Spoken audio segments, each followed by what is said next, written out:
designed our weekly video segment to take you into the back shelves of your local video store, back where it says horror videos, and where kids are devouring some awful films that we call the video nasties. Are you freebasing? Inquiring minds want to know. I have to break free from this culture of mechanical reproductions and the thick incrustations dying on the surface. Fuck the prime time, bitch! Mom with the new flesh. The pain, I can assure you, will be exquisite. As for our deaths, come with me and be immortal. We have such sights to show you. Gotta return some videotapes.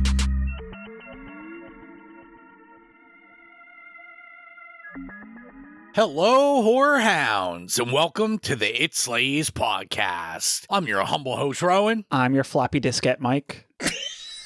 I'm Colton. Hey, it's Jill. And we are back. This is our second time doing the intro, because I feel like the first time Mike was a little more vulgar about that floppy disk. So... How dare I you. just don't know why I can't hold it together. Yeah.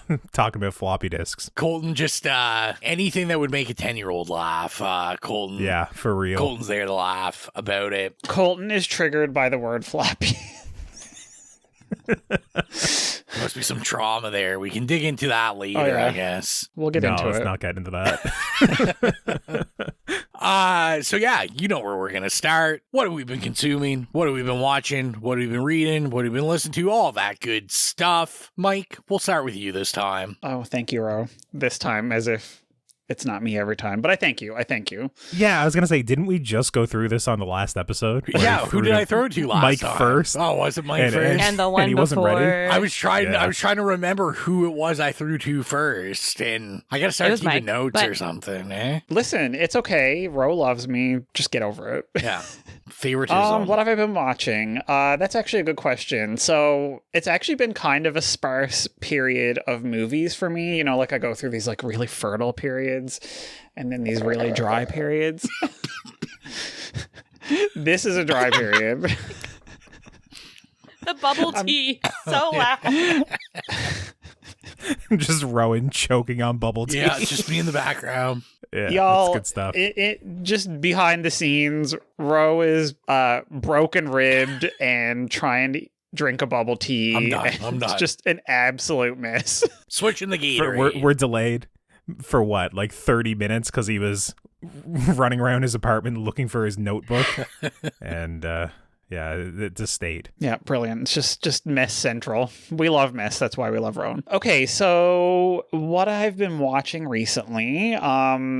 Okay, so I'm kind of like I don't know why, because like I don't like her as a person now, but I'm really feel like I'm about to enter a like Gwyneth Paltrow rewatch era. No.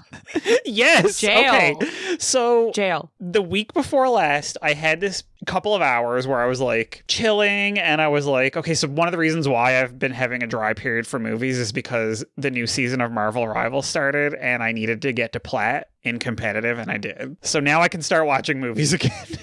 Well done. But yeah, so one day when I was like, you know, doing shit on the PlayStation and I had my laptop there and I was like, oh, I should put like I always do this, like put like a kind of shitty movie on Prime or something that I can put on in the background. And I was scrolling and of course I saw the classic 1998 Gwyneth Paltrow. It was like her ascendancy. I guess it's a romantic dramedy. It's not really a romantic comedy. Sliding Doors. I don't know if anybody's seen it or everybody knows about it, right? Because it was kind of famous. Yeah, I've heard of it. Okay. I've just never got around to it. Like so many movies of that era. I've just for sure. And it was like there was a glut of them. Jill's shaking her head, but Jill. It kind of entered the like cultural lexicon minorly in that like the main conceit of it. So this is Gwyneth in her ascendancy. It's before she's like kind of established herself as like Hollywood royalty, only through her name. But it was when she was still like doing a lot of bangers and like getting a lot of really good movies and like kind of at the forefront, but it was before her peak. And so she was doing some like kind of minor movies, and this is definitely one of them. But the whole thing is, okay, so first of all, she has a bad British accent and lives in London. And she has this fucking boyfriend who's a piece of shit and like cheating on her. And she leaves work early one day, and then the movie kind of splits in two. So she's going down to the tube, right, to go home. And then it kind of splits into two alternate timelines. One is where the door closes in front of her, and so she misses that train and has to take the next one, and so she doesn't catch him cheating. And then in the other one, she makes the train and gets home and catches him cheating, and then like throws him out and moves out and like, you know, starts her life over and meets this other new guy. And then it's like these two divergent paths. And so that kind of entered the cultural lexicon, because you're like, oh, like sliding doors, right? Like it's like that moment that can alter your life. So I hadn't seen it since I was very young, and I don't even think I paid much attention to it then. I think we put it on the background at a party or something. It was pleasant. It was, you know, not a good movie, but it wasn't as kind of bad and shitty as I thought it was going to be. It had this really banger late 90s, like kind of British pop and light. I don't even know if you could call it rock. Barely rock, like kind of. Anyway, a great soundtrack. It was full of bangers. Gwyneth wears a really bad wig in it, but I don't think people think it's a bad wig, but I look at it and say that is a bad wig. And it's also the movie where she got her short, like kind of pixie cut, which came to define a generation. It was like the Rachel of the late 90s and early 2000s. So if for no other reason, it's worth watching as a like cultural artifact of late 90s romantic comedy, like kind of mid, you know, this is the type of movie that we don't get anymore, like a mid-budget dramedy with pretty decent stars, but not like A+ list, you know what I mean? Like, anyway, yeah, on Prime, you know, maybe put it on in the background, maybe not, but I think it's worth watching because we just don't get movies like this anymore. Colton the wasn't ending on too, it, like, also he's a maybe not. No, Colton's definitely gonna watch it. I know it. I mean, he's gonna I also actually enter don't the mind Gwyneth era. romantic comedies, so I mean, it is something that I wouldn't be surprised for, like the movie afternoon sort of thing that I wind up seeing. Yeah, honestly, at some point. I'm surprised like that it hasn't showed up as like a Grace pick. Yeah, Grace has chosen so many of those like 90s rom-coms and earlier just throughout the years of us doing that. I was So I'm actually surprised kinda... when I went to log it and you didn't have it logged. I literally said Colton probably has this as a Grace pick already. Yeah, absolutely. Yeah. Yeah, it's definitely, you should, if she's ever stuck one night for a pick, you should suggest that to her because it's on I'll Prime. put it on my list just to see if she has seen it. Oh, okay, good idea. Yeah. I mean, what you should do is like February is, you know, like the month of love. So you only pick rom-com. So she could pick that. You could pick Human Centipede. Just love in there. Oh, themed months. Okay, yeah. Yeah, Human Centipede. Yeah, that's a lovely pick. Ro is very charming. P.S. So I also watched a beautiful, wonderful 4K re-release of one of the great horror films of all time, Fulci's Zombie Flesh Eaters, aka just zombie. That's perfect after coming off of Night of the Living Dead. Is that why you did it? No, it's funny actually. So we had our little like movie club had planned. So the person who was hosting this one and planned this literally probably 2 or 3 months ago. It was like well before Christmas. Mm-hmm. He planned, and I quote, an eyeball trauma double feature. So that's what we did. So obviously Zombie is famous for a couple of scenes in particular, one of them being a really gross eyeball scene. Mm-hmm. And we all know the one. We've all seen the even if you haven't seen the movie, you've seen the still of Mrs. getting her eye pulled, that jagged piece of wood sticking out, and she's about to get her eye pulled into it. Really hoping the second one was the sadness. Speaking of love in the air, in eyeballs. Eyeballs, Jesus Christ. You would make a really interesting film programmer, Rowan. I almost want you to... a Serbian film slipping its way into every... Human Centipede on, every Mother's Day, Human Centipede, why not? Human Centipede and Psycho, perfect Perfect double feature. But we watched the new Arrow Video 4K, which looked absolutely insane. You know, I've seen this movie multiple times over the years. One of the versions I watched was like a Grindhouse 35 millimeter print that someone scanned and put online. But this was like literally gobsmacked me. Like, it looks so good. And also, you know, our friend Willow had a essay in the booklet that came with the limited edition.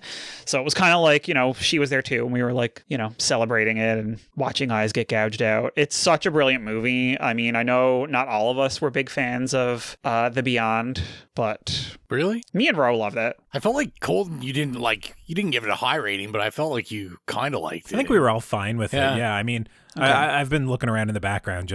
I think I know that movie as Zombie 2. And Yeah. Yes. Oh, it's yeah. Zombie, Yeah. Zombie with an E, Yeah, Zombie with no E2, and Yes. Zombie Flesh Eaters. Yeah, I know it as Zombie 2, I think, when I logged it ages ago on Letterboxd. But that's Yes. great. Yeah. Is that the one where there's like a zombie fighting a shark at one point? in it? Yes. Yes. Okay. Yeah. That's One that's of a the great two big scenes that everybody remembers from it are the eyeball and the shark zombie fight underwater. Which, by the way, if you've never seen it, is actually a stunning sequence. Like, it's beautifully filmed. That sounds like a jog. It's like, this is a real ass person and a real ass shark. Like, Yeah, it's been a minute, yeah. but I remember being shocked by that. It was a great sequence. Yeah, it's good. Even, I mean, those two sequences do hold up. Like, it's brilliant, but even like in the context of the rest of the film, it's fantastic and it really holds up and it looks beautiful on this release. So I need to get it. Nice. And the other movie in our double feature for that night was a movie that I had never seen or heard of called Anguish. And it's from 1987 and it is directed by Biggest Luna, who I was also not super familiar with, but he is a Spanish director.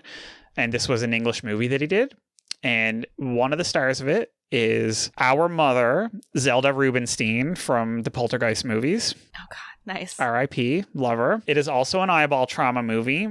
And I don't even know how to describe this movie because it actually gagged me. Like, I knew nothing about it. And the person who told me about it initially said, don't look anything up about it. Just watch it. Like, just watch it cold. I was like, okay, cool. I love doing that. It kind of starts off that like this ophthalmologist has a weird mom and like he's collecting people's eyeballs throughout the city and doing strange things with them. And that's all I'm going to say because it absolutely spins off into like something that I could never ever have predicted.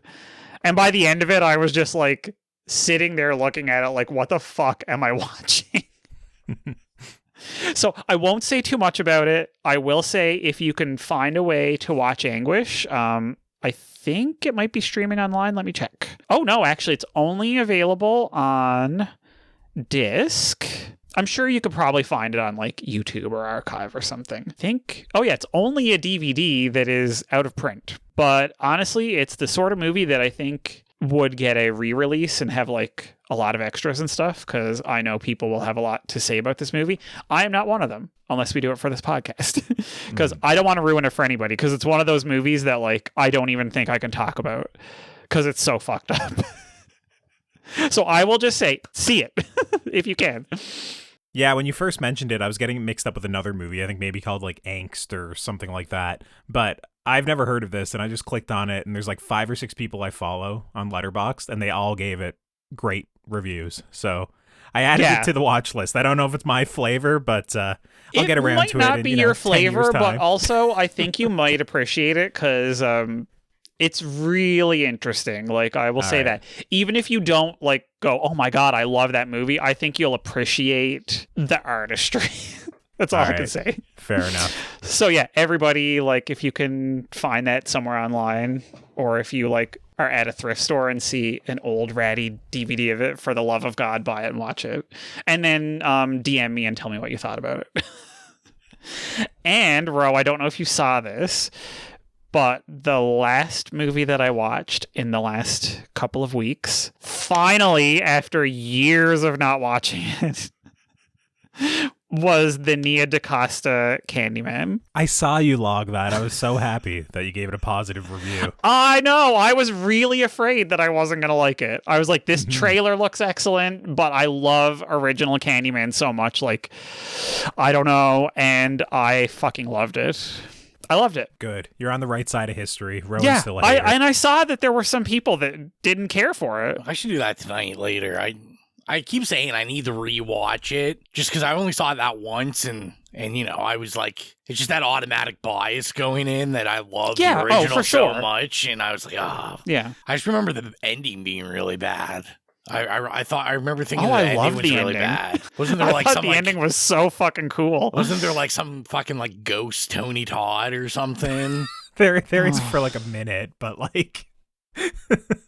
That's not the whole ending. It's not. We don't, I don't like remember. End on him as like Casper, that's the like friendly a ghost flickering or some moment. Shit. I mean, oh god, bro. I thought you would have been happy that Tony Todd and Virginia Madsen's voice were in it. No, that's true. Yeah, come on, they got the OGs back. Like, I'll give it another and chance. Mother Vanessa Williams. Yeah, I did deduct half a star from it because she was not in it enough. But you know, what are you gonna do? It's not perfect, but I really, really, really enjoyed it. It was super stylish.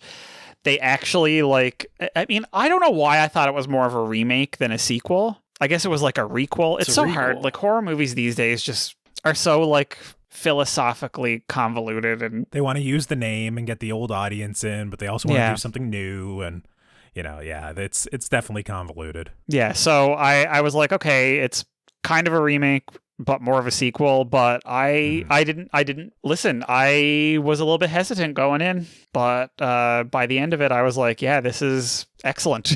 I really enjoyed it. So, I mean, I'm sure everybody has seen it already. It's phenomenal. It's way gorier than I thought it was going to be. Not that it's like super gory, but I don't know. The first one's sort of a bit. I feel like the original Candyman is kind of like Texas Chainsaw Massacre, in that a lot of violent stuff happens and you see the implication of it, but not as much like on-screen gore. You know what I'm saying? Yeah. But yeah, so finally, I'm so glad I finally saw it. Now I've seen all the Candyman movies because, you know, I loved part 2 and watched part 3 a lot because it was so bad. I don't think I ever made it through part 3.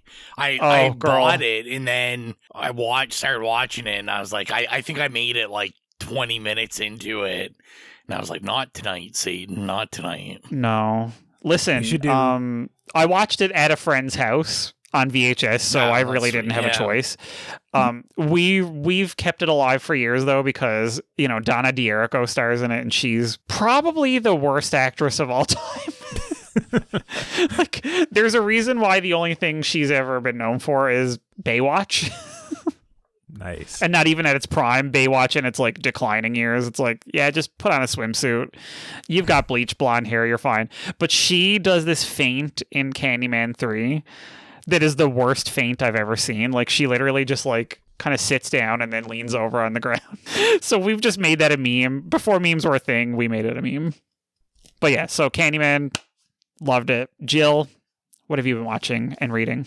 Okay. And listening to? I know it's not your Queen of the Damned vinyl. Yeah, not yet. Maybe I'll talk about that next episode. Ooh, okay. Hopefully. Yeah, I got a couple of books. The first book is Fangs by Sarah Anderson. It's a cute, funny, wholesome comic that follows a vampire who falls in love with a werewolf, and it's just like small bite-sized glimpses into their romantic life together. It's punny, plays into the vampire werewolf tropes, and I thought it was a fun little read. I'll just show you guys real quick. Like, that's she does another comic, right? Yep, Sarah Scribbles. Oh yeah. Okay, is that the one? You know her? Yes, I was thinking of that, yeah. Yeah, it's just a cute little read. I liked it. My friend let me borrow that book. The other thing, or the second thing I read was I Would Leave Me If I Could, which is poems by Halsey. And how was it? Actually, okay, so here's the thing. I love poetry, but it is so hard to find good contemporary poetry nowadays. Yeah, because like, it's all most of Ruby it is Core. real bad.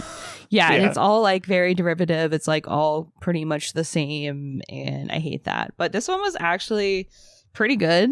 It wasn't like cheesy in that way, and a lot of it kind of reminded me of her music. So I thought was it was like a lot of the other collection. poetry that's out now, where they literally just write a thought out and then chop the sentence up and put it in bars and then go, "That's a poem." So good. Yeah. No, it's more so... It's like, look a poem up in the dictionary and you will see that there's like actual form to it, not just whatever I want to say and post it on Instagram. They're more so like lyric poems, I would say. Okay. Longer than most of the short ones that are around nowadays. And then the last thing I read, and I kind of raved to you guys about this a little bit, or to you, Mike, a little bit, is Mayfly. Yes. By CJ Lead. My friends are obsessed with this book. They've been begging me to read it for months and months. So I got Barnes & Noble gift cards for Christmas. So I went and bought a bunch of books. And you still had them? Yeah. Well, I did this at the beginning of January.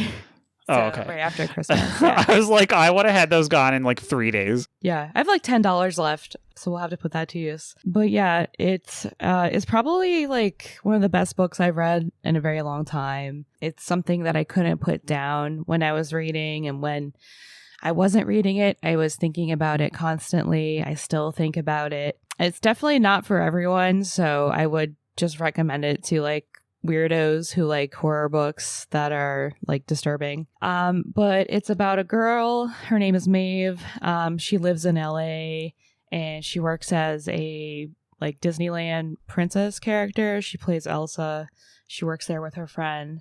And she lives with her grandmother who is terminally ill, and she's also an old Hollywood star. And you just watch her become more and more deranged, depraved, and follow her downward spiral. And I love a good downfall of someone, and I love when things like just go off the rails and get chaotic. It's super gross and gory and weird, but I thought it was really awesome. So if that sounds like it's your thing, I think it would be up your alley, Mike. Oh yeah, I've had that on my radar for a while. Yeah, you gotta read that one. I need to read more of her stuff because I really love how weird her writing is. Did she do that book? It's like got a like statue of like Virgin Guadalupe on the front of it or something, or is that another horror author? I don't know. I can't remember American Rapture? Oh yeah. That's what I'm thinking of. That might not even be what the cover is, but there is like a statue on the cover. I have no idea because I didn't even know any of her other books. I think this was like her debut novel, which I think is crazy because it's so good. It's got a beautiful cover art too. It does. Yeah, it's super gross. I love it. And then for movies, so I did Poltergeist for Straight Jacket Talk, which should have been this episode. Yeah. But I hijacked the podcast apparently. So sorry, Colton. Whatever you plan on picking next, I'm gonna say that I'm covering it on my other podcast. Then you'll have to change. No, I'll still do it because I don't care. Damn. So yeah, Poltergeist, it was my first rewatch since I was a kid. I used to watch this when it came on TV, like during Halloween. I remembered like prominent moments from it, like the clown under the bed, and like the haunting kind of stuff. But it was cool to go back and see it so many years later. I thought it was still good. It's not like my favorite though, because I'm not really into like ghost stuff. But it was nice to go back and see it. I also watched Valentine for Straight Jacket Talk. And I was going to say this is for you, Mike, because it's a certified banger, right? Banger. And seasonal. It's perfect for... That cast is Valentine's insane. Day. It's a diva convention is what it is. Except for Katherine Heigl. What? I love her. I'm kidding. Are you serious? And she gets... Well, I won't say it. That's a spoiler. I can't say spoilers. Oh my God, Jill. Listen, you don't want to say anything even remotely spoilery. How about she doesn't have much ending of airtime. Stranger Things? Yeah, how about that? Vecna dying. I can't believe it. Oh my God. And Valentine has a banger soundtrack. Like it all does. Like deep cuts of like Deftones and like new metal bands. It's like the sister to Queen of the Damned. I feel like a little bit. Also, the director of Urban Legend, he did like a couple banger slashers. Yeah. Yeah, he did this one and he did something else. I forget what it is, but those are the top two, I think. But I remember watching that when I was a kid. It was probably still like one of my first horror movies, like that and Ghost Ship, Darkness Falls, besides like the classics like Halloween and stuff. But I remember renting Valentine and watching it with my girlfriends as a kid, and we thought it was the best thing we'd ever seen. And I'm here to say that it's still a banger. So if you haven't seen it, it's perfect for the holidays. It's not My Bloody Valentine, but it's something. No. It's a nice little gimmicky slasher, and I love a gimmicky slasher. And another thing I watched, I shouldn't even talk about it because I don't really have much to say, but I know Colton's gonna like make me talk about it, and that is Jurassic World Rebirth. Oh, I would have forgot about that. You would have got away without talking about it. You mean the Oscar-nominated Jurassic World Rebirth? Yeah, they're wrong for that. They're wrong for that one. Yep. So we ordered it. Amazon had like a buy two, get one free kind of deal. And I think that was the free one. And honestly, we should send it back because it was so bad. It was between. So hear me out. This was the anniversary of David Lynch's death that I put on the first episode of Twin Peaks. And then afterwards, I picked out of an array of movies, including Shin Godzilla, which I should have put on. Instead, Jurassic World Rebirth, because I was doing some crafts and I was like, oh, I don't really need to pay too much attention to Jurassic World. God, it was just so long. It was so boring. I feel like these movies are becoming more and more derivative. I hope that's it. I hope that's like the pin in the franchise because I can't take any more. I know the Jurassic Park movies are like very formulaic, but I feel like this one just took all the things they thought was successful from the other ones and put it together, but it just like didn't work for me, at least. It's probably my least favorite one. I don't know. I was hating it. I was like, is this movie still going?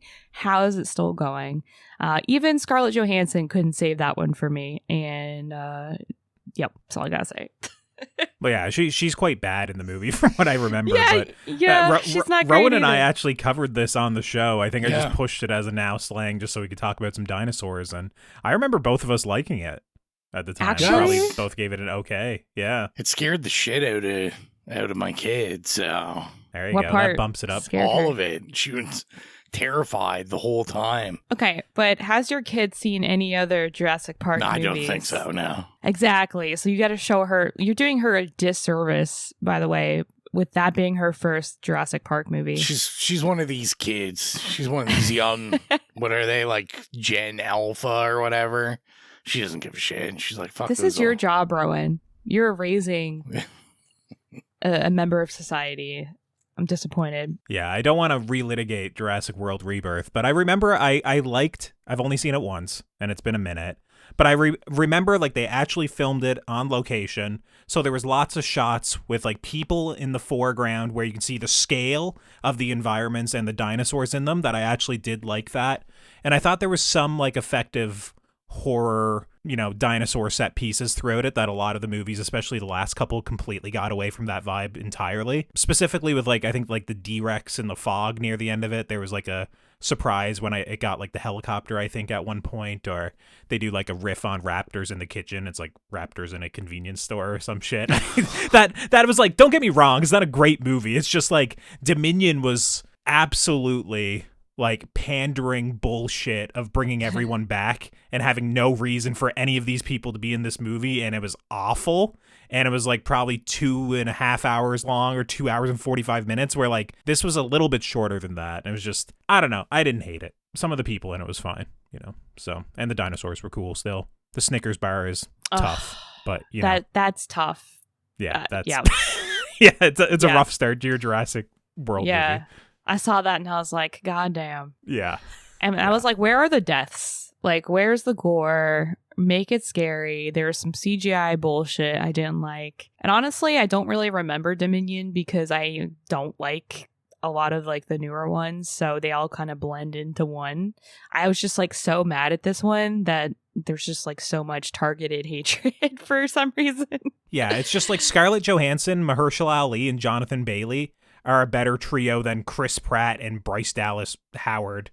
And you know, basically bringing all the original actors back as dinosaurs themselves, more or less, and giving them nothing to do. It was just like insulting in that movie. Yeah. So even if with you being ScarJo's such a bad fan. and bored, you know, it was like, whatever. I get it. And then the last things that I rewatched 28 Years Later.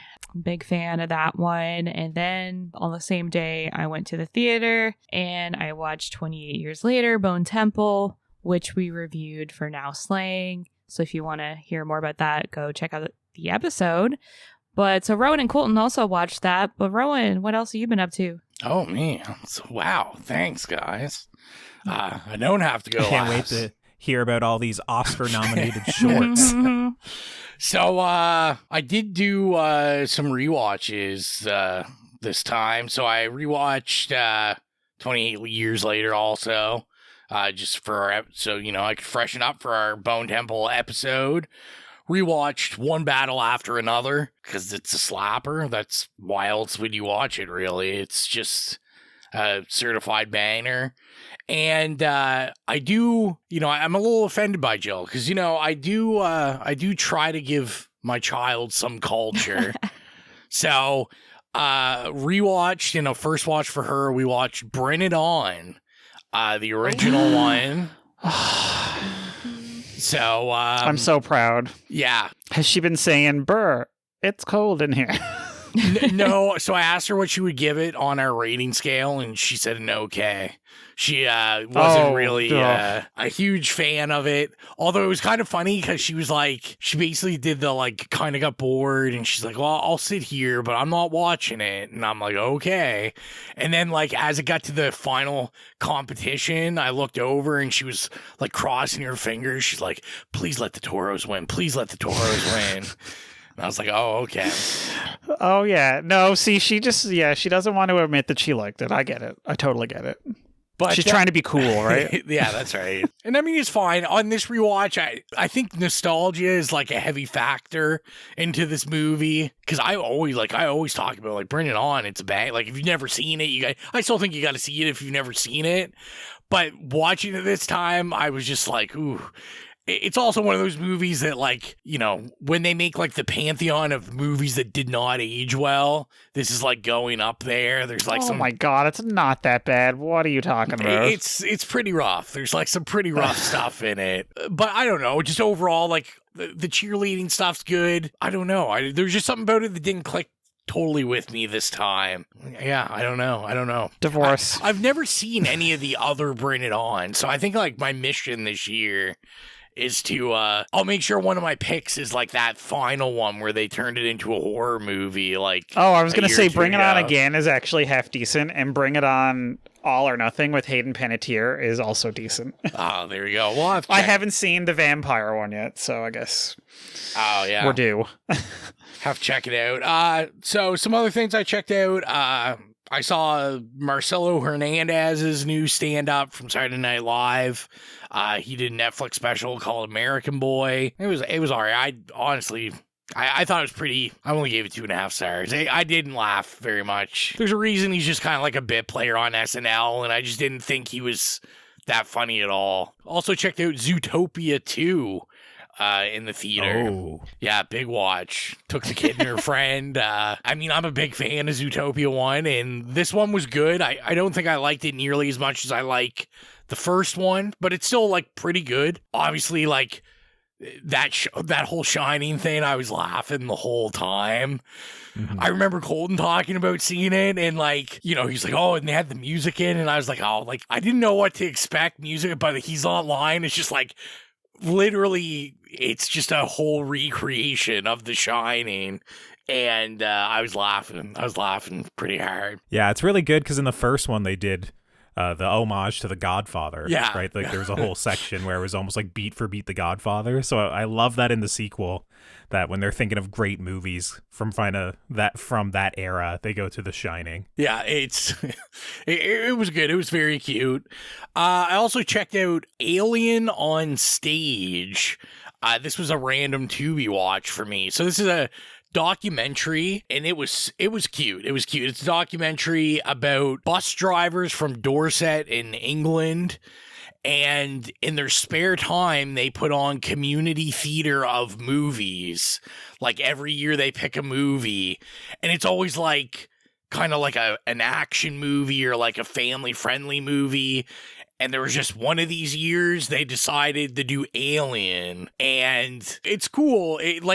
Documentary, like filmmaking wise, it's pretty like basic and generic. But like everyone's real cute because everyone's like 50. They're like old bus drivers. And it's like, you know, their budget's like $60. Like it's just like guys making stuff in their sheds.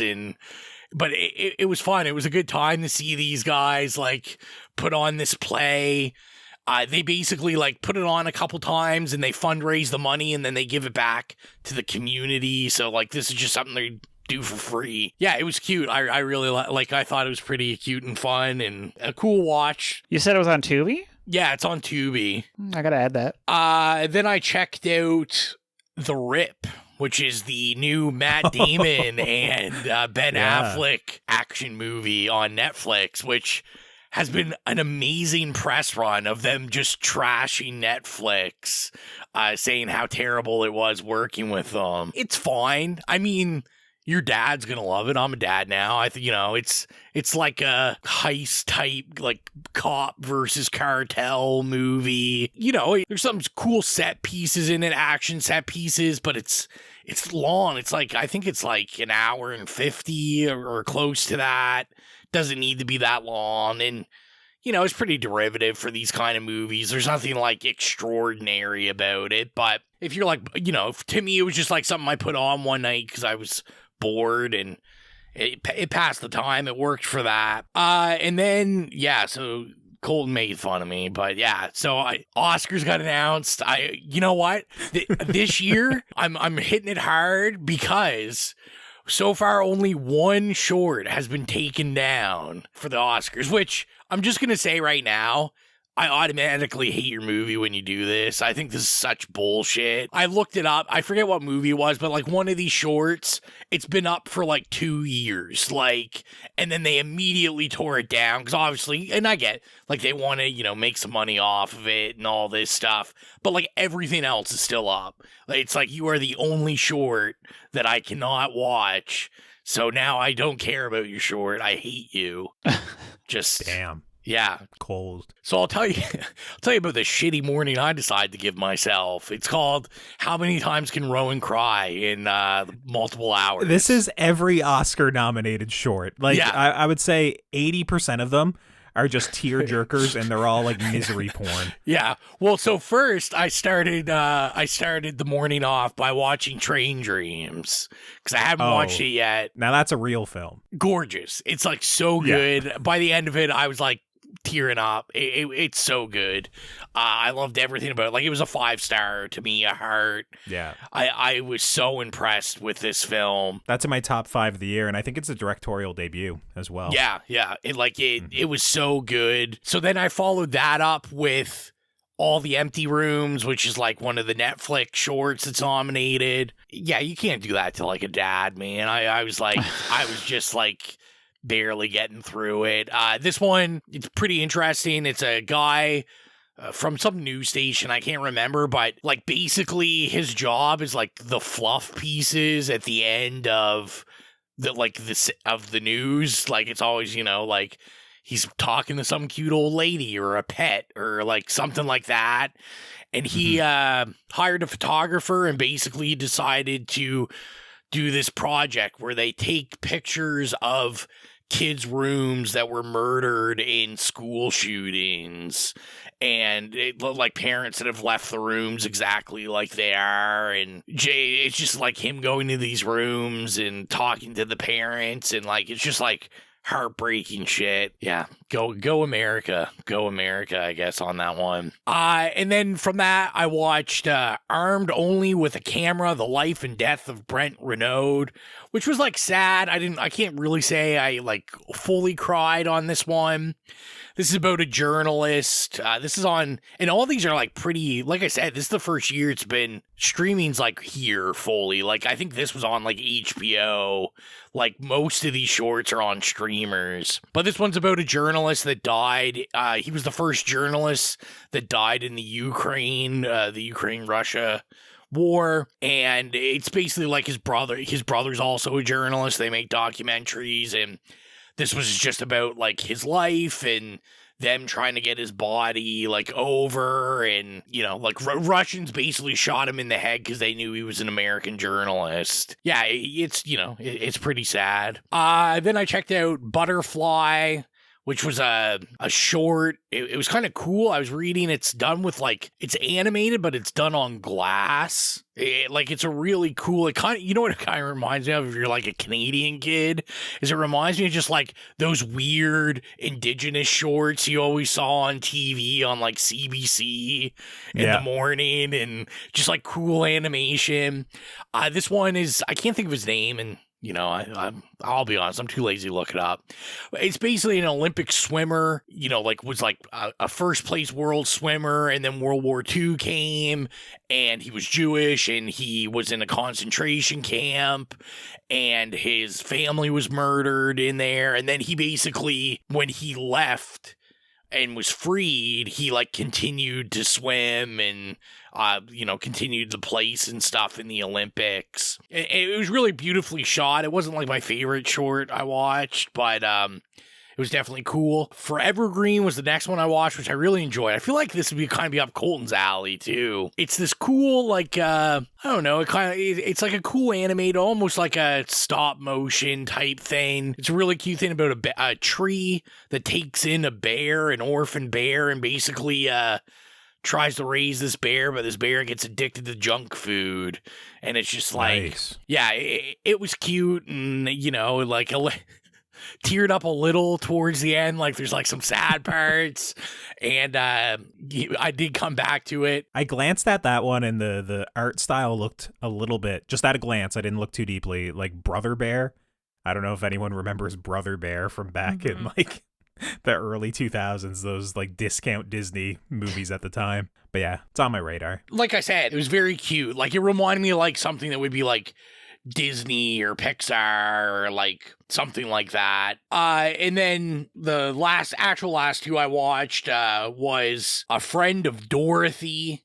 This one actually had people in it. It had Stephen Fry in it. So it's kind of weird to see actual people from movies in these shorts. And this one was cute. It's about an old lady and this 19-year-old that just randomly meet one day, and they have nothing in common, and then they discover they have a love of plays and theater and drama, and there's a good twink in it. I know Mike would enjoy.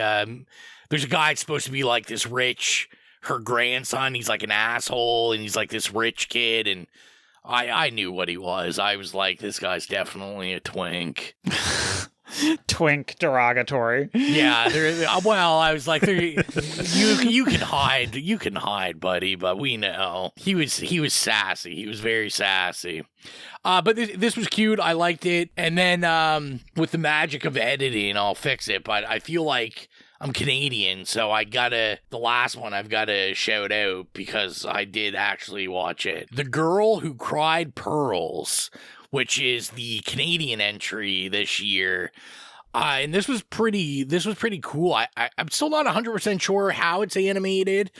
I thought it was marionettes, because everyone's skin's wood color and stuff, but it also looks like clay or stop motion. It's a very interesting animation style. But this was cool. This was a parable short that, just about, I don't know, it's about don't scam people.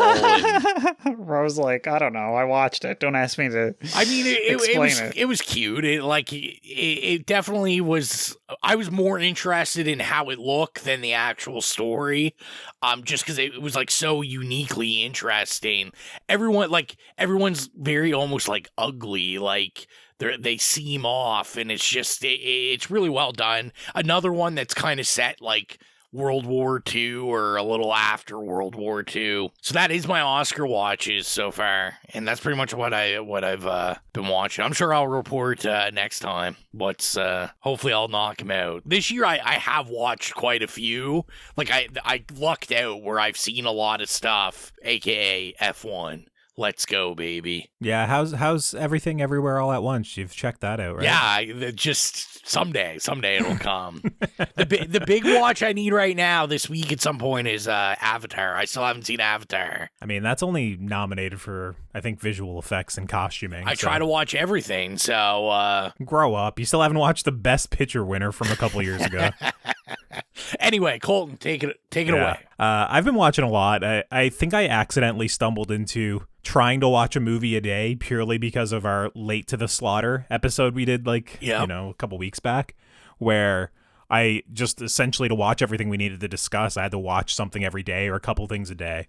So I'm not going to bore the listeners with absolutely everything I've been watching, but obviously I had to check out the Lord of the Rings trilogy in theaters last weekend, and I love those movies, but seeing them in the theater with like a sold out audience that everybody has a different idea of how to behave in a fucking modern movie theater these days made me go crazy. Like each screening, I was late buying my tickets, so like the Fellowship of the Ring I was front row, and then Two Towers I was back a couple rows, and then Return of the King I was up further, but I was always sat next to someone disruptive or someone behind me. It was super disruptive. So honestly, like, it was nice seeing them all in theaters. I think I've only ever seen Return of the King in theaters because I was young when they were coming out, and I don't even know if like the theater in Labrador actually even got all of the movies, but so I saw them in theaters. I think they were the 4K restorations. I don't know how I feel about the color grading. I don't know how I feel about, seeing these movies at this quality projected on a screen nowadays. It looked a little bit off at times. And it was the sort of thing at the end of it, I was happy that I saw them all in theaters, but I kind of was like, I probably would have enjoyed it more from the comfort of my couch. And, these are the sorts of movies, especially Return of the King, at some of the moments near the end, like, it always gets me, like, always moves me to tears. But when I was in the theater and kind of irritated by my audience, it just never got me. So, if I'm not going to cry when, like, Sam is carrying Frodo up the mountain, it's kind of like, what was this all for? That's the catharsis at the end of this story. So I enjoyed myself, but I was just irritated. So that's, that kind of sucked. But following the Two Towers, I came out of the theater and there was a long text from my mom about Dawn of the Dead, or Night of the Living Dead. The original. And she came out and she was saying, like, I can't believe they did that in the 60s. This was crazy. All this stuff, long, like 2 or 3 paragraphs. And I was like, okay, I'll give her a call on the ride home. And as I was driving home, she was telling me about all these little details, and some things just seemed a little bit off as I was talking to her. I was going through like, oh yeah, Barbara in the cemetery, they're coming to get you, Barbara. I was like, oh, like the way the scares were in the house, with the smash zoom on the boar, or like, the corpse at the top of the stairs. And she started saying like little things like, oh, Barbara was such a badass. Or she said, you mentioned that there was a naked woman in the movie, but you never mentioned how there was a man who was shot out of the coffin and his ass was hanging out. And I was just like, we just covered this movie. Like, did I miss something in like what we were discussing? Anyways, she was so sure that she didn't watch the 90s remake and watch the original. But she, in fact, watched the 90s remake. So, oh my God. After the Two Towers, I had to check out Night of the Living Dead, the 90s remake. And what I will say is, like, it's fine as far as, like, a remake goes. It's obviously 90s sensibilities completely. And all the gore is, like, way more ratcheted up. That was another thing that my mom was saying. She's like, oh, it was surprisingly gory for the 60s, right? And I was just like, where was the gore in the original other than the person at the top of the stairs? So, but yeah, I enjoyed it. Tony Todd is Ben in that movie. I forget the actress's name that plays Barbara. Patricia Mike Tallman. knows her. Yeah. But Barbara in that adaptation is, like, actually a complete badass. She's, like, almost like a Sarah Connor type, like, shooting zombies, fighting them hand to hand. The explosion of the truck is like 10 times bigger. Like the whole ending sequence is very different and I think much worse. But, it's the sort of thing where different characters survive and there's like a different sort of scuffle near the third act that kind of changes how everything plays out. But for the first like 30 to 40 minutes where they were very much like just adapting the original, just kind of like, making it a little bit gorier or like having a new cast. I thought it was pretty good. It got away from a lot of what I liked in kind of the latter half of the movie in the remake, so that didn't hit quite as hard for me, but it was fine. It wasn't offensive. I think it's really funny that my mom thought it was a 60s movie, though, because like 5 seconds into it, I was like, come on, Mom. Like, this is so obviously what are you talking 90s. About? It's not black and white either, right? It's black and white for like 5 minutes, and then it does like a wipe and it becomes color. And when my mom told me that, I was like, God, maybe they did do like a Technicolor version of this. Like, I know like there's some old black and white movies that they colored, but I was kind of explaining to her, I was like, did it look really bad? I think there is a version of the 60s one that they colored. Yeah, because there is a lot of like older movies like that they colored, but they always look so bad compared to just like the regular black and white version. So I was asking her about that, and she said, no, it looked fine to me. And I was like, oh, okay, all right. So anyways, that's funny. I hope Mom actually watches the original 60s one sometime, because that was definitely a better movie. Another horror thing I checked out is a little Irish folk horror movie that Rowan and I think we're flirting with maybe doing on that Now Slang episode, or I don't know. How did it come up, Rowan? It came up in our conversation recently. It's called Frewaka. Oh, yeah. Do you remember? Yeah. I can't remember. I think you brought it up. Oh, did I? Okay. Well, anyways, it was one of the few horror movies that kind of got good reviews last year in 2025 that I hadn't seen. And it follows like a home care nurse that has to go out to the Irish countryside and kind of care for this old woman. I think she's like agoraphobic. She's afraid to go outside. She just wants to stay in her house all the time. And it's one of those like really, really, really slow burn folk horror sorts of movies that the folklore that it's covering, I don't fully understand what's happening. You know, it's something like, you know, if you're actually from Ireland, you know, you might understand what's going on. The whole movie is in Gaelic. So it was like, oh, okay, all right, this is definitely going for like a certain audience, but they don't spend a whole lot of time exploring or explaining the specifics on how some things are happening. But of course, she's caring for the old woman, and it's kind of like she's having visions. There's strange noises in the house. You know, is it the townspeople? Is it like Satan, or you know, what exactly is happening here? So it was the sort of thing that it kept my attention, and I think it really does pay off in the end. Like, the ending sequences is really unnerving and it's really good, but you just have to be very patient. It's something that, even if you like folk horror movies, is one of the slower ones I've seen in quite some time. So if anybody wants to check that out, that's on Shudder. Frewaka, or I don't know, I'm probably mispronouncing it, but you know, something like that. After that, David Ehrlich, the editor-in-chief of IndieWire, he put out his like top 25 movies of 2025. I don't know if anybody ever watches those here, but he does like a really like highly edited video that's probably about 20 minutes long. I remember you bringing this up, I think, last year too. Probably last year, because I genuinely look forward to it every year, and he doesn't like ever explain what his picks are, but it's kind of like a celebration of like the year in film. It usually starts off with like a 5-minute musical sequence, and then it's kind of like he chooses all songs throughout the year that had prominent placements in movies and kind of recuts all the movies to kind of fit whatever songs that are going throughout. So it's kind of just like a musical celebration of the year in film with a couple of like intermissions throughout. And every year I always see a few things that it kind of jogs my memory of like, oh shit, I meant to watch that, or this has been on my radar, but I haven't seen it yet. So, I put it to the watch list and kind of keep checking to see when it releases. And the one that kind of caught my attention was a movie called Pillion. And someone in like my work. Okay, Mike do you know the movie, Mike? Yes, I've been dying to see it. Okay, I can't find it anywhere. Okay, well, I won't spoil it or anything too much, I guess. But in my work group chat, one of the guys, he was like, you have to watch Pillion. It's a great movie. And I was like, God, Pillion. I was like, is that like the gay romance with Alexander Skarsgård and Harry Melling, like the Harry Potter kid? And he's like, yes, it is. And he's like, it is really gay, but really good too. Like, definitely watch the movie. Like, it's a great movie. So I was like, all right. So it premiered at Cannes last year. It was picked up by A24. I didn't know that detail. And it was given a theatrical release in overseas in the fall of last year. But apparently they might be doing one in North America sometime soon. Anyways, it follows Harry's character. He's like a lonely adult that still lives with his parents. He works as a parking attendant, and he's like a part of a quartet. And he's performing at a little small bar in his town. And Alexander Skarsgård walks in as like this badass biker guy. and immediately he has like an infatuation with him, and it kind of spurns this like dominant submissive relationship between the two of them. So I would say like 80% of the movie is like this relationship drama about power dynamics and, you know, this sort of relationship where there should be boundaries set, but there's a lack of communication, and they're kind of like, you know, they're not into it at certain points or things go too far. And then 20% of it is like explicit sex scenes pretty much for the you know, the entire run.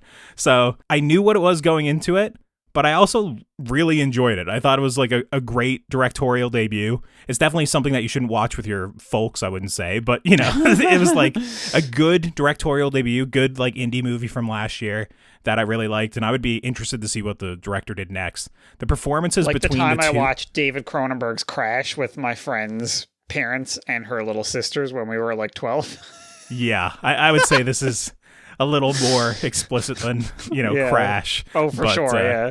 But yeah, it was the sort of thing when I was watching it, I was just like kind of proud of the guy from work to throw it in the group chat with just like, you know, half a dozen people like, you guys got to check this out. It's just like, this is like a very specific rec for my sort of friend group. So it was funny for him to just throw that out there and like proclaim that he loved Pillion so loudly. But yeah, it was a great movie. I enjoyed it overall. It's just, you know, don't watch it with your parents, I guess. You know, it was a good watch. Rowan mentioned the Oscars. You know, I'll just quickly mention that, you know, Weapons, Amy Madigan was nominated. That was crazy. Hell yeah. Ugly Stepsister nominated for makeup and hairstyling. Insane.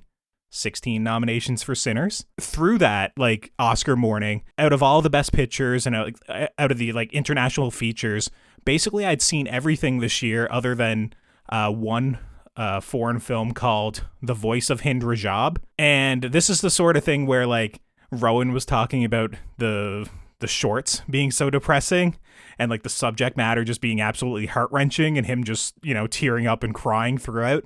This was like that version of a movie for me, but it was 90 minutes long. It follows Red Crescent volunteers in Gaza that work in a call center. And basically, they receive a call from a 6-year-old girl who's trapped in a vehicle in an area that's currently occupied by the IDF. And the movie basically never leaves the call center, but all of the calls that are being received are actual calls from the last few years. So when you're listening to it, it's actors kind of playing out dramatic recreations of their side of the calls, but everything you're hearing over the phone line is real. And essentially, it's a movie about trying to figure out how they can rescue this little girl, if they can rescue her at all, and then kind of like the governmental bureaucracy at play in the actual business, but then also working with the two warring nations, and at the whole, you know, basically knowing that for the whole movie there's an ambulance on standby only 8 minutes away from her location, but trying to figure out how they can make that happen. And it's a very bleak and harrowing movie that when I was watching it, it was definitely like I was tearing up for probably like half of it. It was just very tough watch. I don't know. It's another one that I don't know who I'd really recommend, you know, to see it. It's an important movie, but I think a lot of people that would kind of watch it and come away with it kind of being as emotionally moved as I was watching it, you know, already know a lot of these stories or have already kind of seen this horrific shit online. And the people that need to see it would never watch this movie, or they'd somehow take like a all lives matter sort of you know, take to it. But I thought it was a great movie, like for one of these international foreign features. I mean, I think like so many international films are great every year anyways, but it was definitely one of the strongest I've seen. It's the sort of thing where I'm like, where does this fall now in like my top 10 for the year? It was very good watch. I very much enjoyed it in like the heart-wrenching emotional way that you can enjoy a movie sometime. But yeah, that's, you know, I'll end with a downer. That's pretty much everything I've been watching. I guess there was a couple of now slangs, you know, Return to Silent Hill, you know, that'll be out by the time, you know, the people hear this episode. And, you know, as Jill mentioned, you know, 28 weeks later, The Bone Temple is out there. But yeah, that's pretty much everything. Well, I mean, you're not done talking yet, because, you know, why don't you introduce what movie we're doing tonight and why you chose it? Yeah, why I chose this is I don't really have a good answer for it. It was the sort of thing, as we kind of alluded to, I wanted to pick Poltergeist. Jill is discussing Poltergeist on her other show that she does. And I think it was the sort of thing where it was a combination of us talking about our upcoming picks behind the scenes and kind of flirting with the idea of doing another J-horror pick. And, you know, we were throwing out some big names in that. So I think it was a combination of me looking for something like Poltergeist and then also like flirting with J-horror. And this has been on my list for ages to cover, but also not knowing what sort of episode it would lead to, because it's either you can delve very deep into this movie or you can be like, oh yeah, sure, it's freaky. So I don't know how the discussion's going to go yet, but yeah, that was pretty much why I chose Pulse. Well, with that, why don't we kick it on over to the trailer, and then we'll be back with the synopsis and first experiences.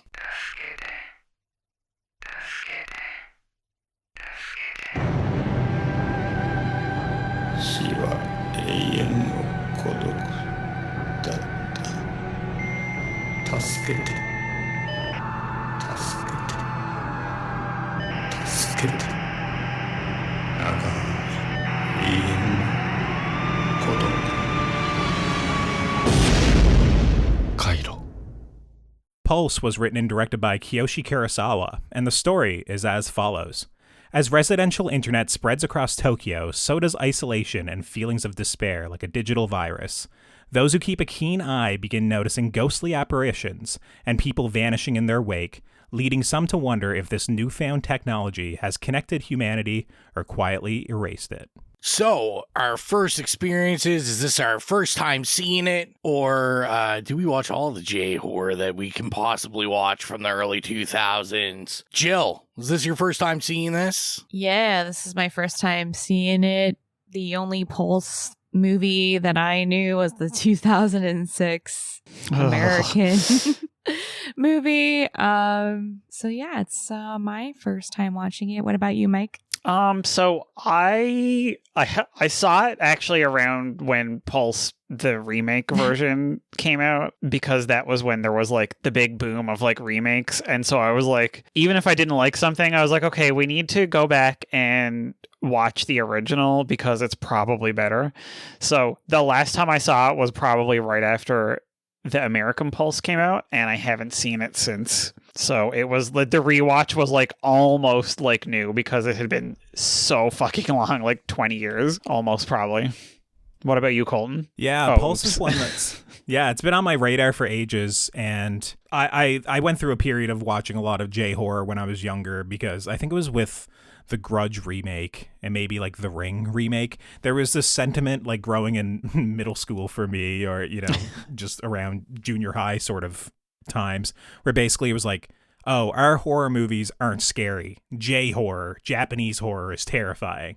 So there was like a section there where I watched a few of them throughout the years around there. But Pulse, I missed. I wound up watching the remake. I watched a couple of other movies that were kind of similar around the time. Like, I think one was called White Noise. White Noise. Which, yeah. For whatever reason, I thought White Noise was the American remake of Pulse until I Googled the American remake of Pulse, I think earlier today or yesterday, and I was like, oh shit, I've seen this as well. It's Pulse. So, yeah, exactly. It's Pulse. But so I haven't seen the original. This was a first time watch for me a couple of days ago when I threw it on. Rowan, I can't remember. I usually try and look in to see if everyone has seen it before I choose it, so I can't remember. Have you seen this before? Yeah, so I've never seen this. I don't know if I've ever talked about it, even though we've done J-horror before, but like, you know, The Rain, like I saw The Rain and all these American remakes. My curiosity never kind of went in that direction, like, oh, I gotta check out the J-horror. I was just like, kind of like, oh, all right, whatever. I was aware of the American Pulse, and I know, like, I've never seen it, but I was like, it made enough money. I think there's like a couple spin-offs from that as well, like sequels of the American one. I was aware, though, that it was a J-horror originally, but I didn't know anything about it other than the name of it. I knew nothing about this, so I'm coming in like doughy-eyed on this. So with that, let's, plug in the Ethernet cords and hit that dial-up connection. Hopefully none of you guys got to use the phone for the next hour or so, because I don't want to get booted off of of the internet. But yeah, let's Right. open the discussion. You always pick ghost movies. Yeah. The So Innkeepers. me picking ghost movies is accidental. Okay. I picked Lake Mungo last year, right around this Yes. time. Oh yeah, I And missed that one. yeah, I think I have a fascination with like analog horror sort of movies, and I Yes. think a lot of the ones that I wind up liking wind up being ghost movies or, you know, demon movies or something like that. But something of like, obviously they're capturing something in the technology. So it's interesting that this one, well, it's been on my radar, but it's never been kind of like pushed down my throat. You know, I've had different movie nights or horror movie groups over the years, and for whatever reason, this one just never came around. But as like a first time watch for me, the first thing that really jumped out to me on the version I was watching was, I think it was like a 4K restoration. It was just like so beautiful with all the film grain, and like clearly this was shot on film, and basically showing this era Tokyo and all this analog technology. For me, it was super nostalgic when I started it off, like pretty much right off the bat. I must have also I'm been obsessed watching the with the- 4K on Tubi. Oh god. It was on Tubi? Yeah. Yeah. Not for me. Yeah, in Canada it was. I had to watch this on Archive. Oh, nice. You know Probably what not though? 4K on there. The version of it that someone put up on Archive was probably better quality than the version know on what? Tubi. It was pretty good. I will Yeah. say, because the version on Tubi, I'm sure probably just the main version in general, like, it's got the subtitles in it already. It's hard coded, yeah. I'm not gonna lie. I tried the Tubi one to see what the quality was like. It's not great. It's not great. And No. there was a lot of times that, like, they were like, because they were like, what is it? It's like a greenhouse or something that they work at. Yeah. Or Yeah. half of the cast works at. Half the cast works at, and somebody in the group chat earlier today said, how long, or did you like get the characters confused? For me, this is really embarrassing. It took me like a solid 50 minutes of the movie before I realized we were actually having two complete like timelines, like groups of characters. And I think it was just because like certain characters were crossing over a little bit, but I didn't realize that it was making like two distinct narratives for a long time in this movie. Me neither. Well, I just found like the characters in general, and I don't know if this is intentional because we're dealing with ghosts and people becoming ghosts, and maybe they're not supposed to be like characters you really remember for that reason, but I found it really hard to connect with the characters and kind of keep up with what was happening. And I just feel like this movie was so long that I got bored, and then I was not invested in the characters because of that. And I just like, I lost the plot for a lot of it, but I did like the style. I think this movie looks really good. It sounds really good. It's really scary, but the characters, yeah, it's hard to discern them from each other. The score, the entire movie, like this choral kind of completely unnerving, like pained voice sort of score the entire movie. I thought just the tone of this movie, specifically for like the first hour, I thought was excellent. Oh, yes. Did I grasp all the narrative intricacies, or that this was, you know, different groups of characters? Not really until the second hour, like as I already mentioned, but I was very much enjoying this for the first hour. It was the sort of thing where I was like, this is incredibly strong. I was like, how is this not mentioned as like great J horror? It has like an all-time scare at one point, or sequence that we'll discuss at some point, but for me, as I was watching it, it was just like all of the vibe, kind of the feeling it was creating, that eerie, unsettling, unnerving feeling.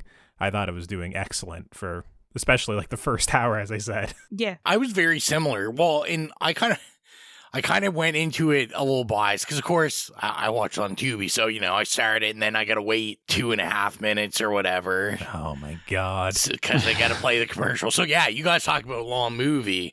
I had to watch it with commercials. And let me tell you, there's lots of movies that I watch on Tubi that there might be 2 commercial breaks and that's it. This one, there's fucking commercial breaks every goddamn 15 minutes in it, and I'm like, what is like, is this just a highly watched movie on here? They're like, shove all the ads in on here. But I shouldn't say spoiled it. I thought I spoiled it for myself, where I had read someone, because, you know, when I'm watching these, especially for the show, like on my phone, I'm getting all these screens up because I'm going to be looking at like some of the info about the movie and all this, you know, actors, all this kind of stuff.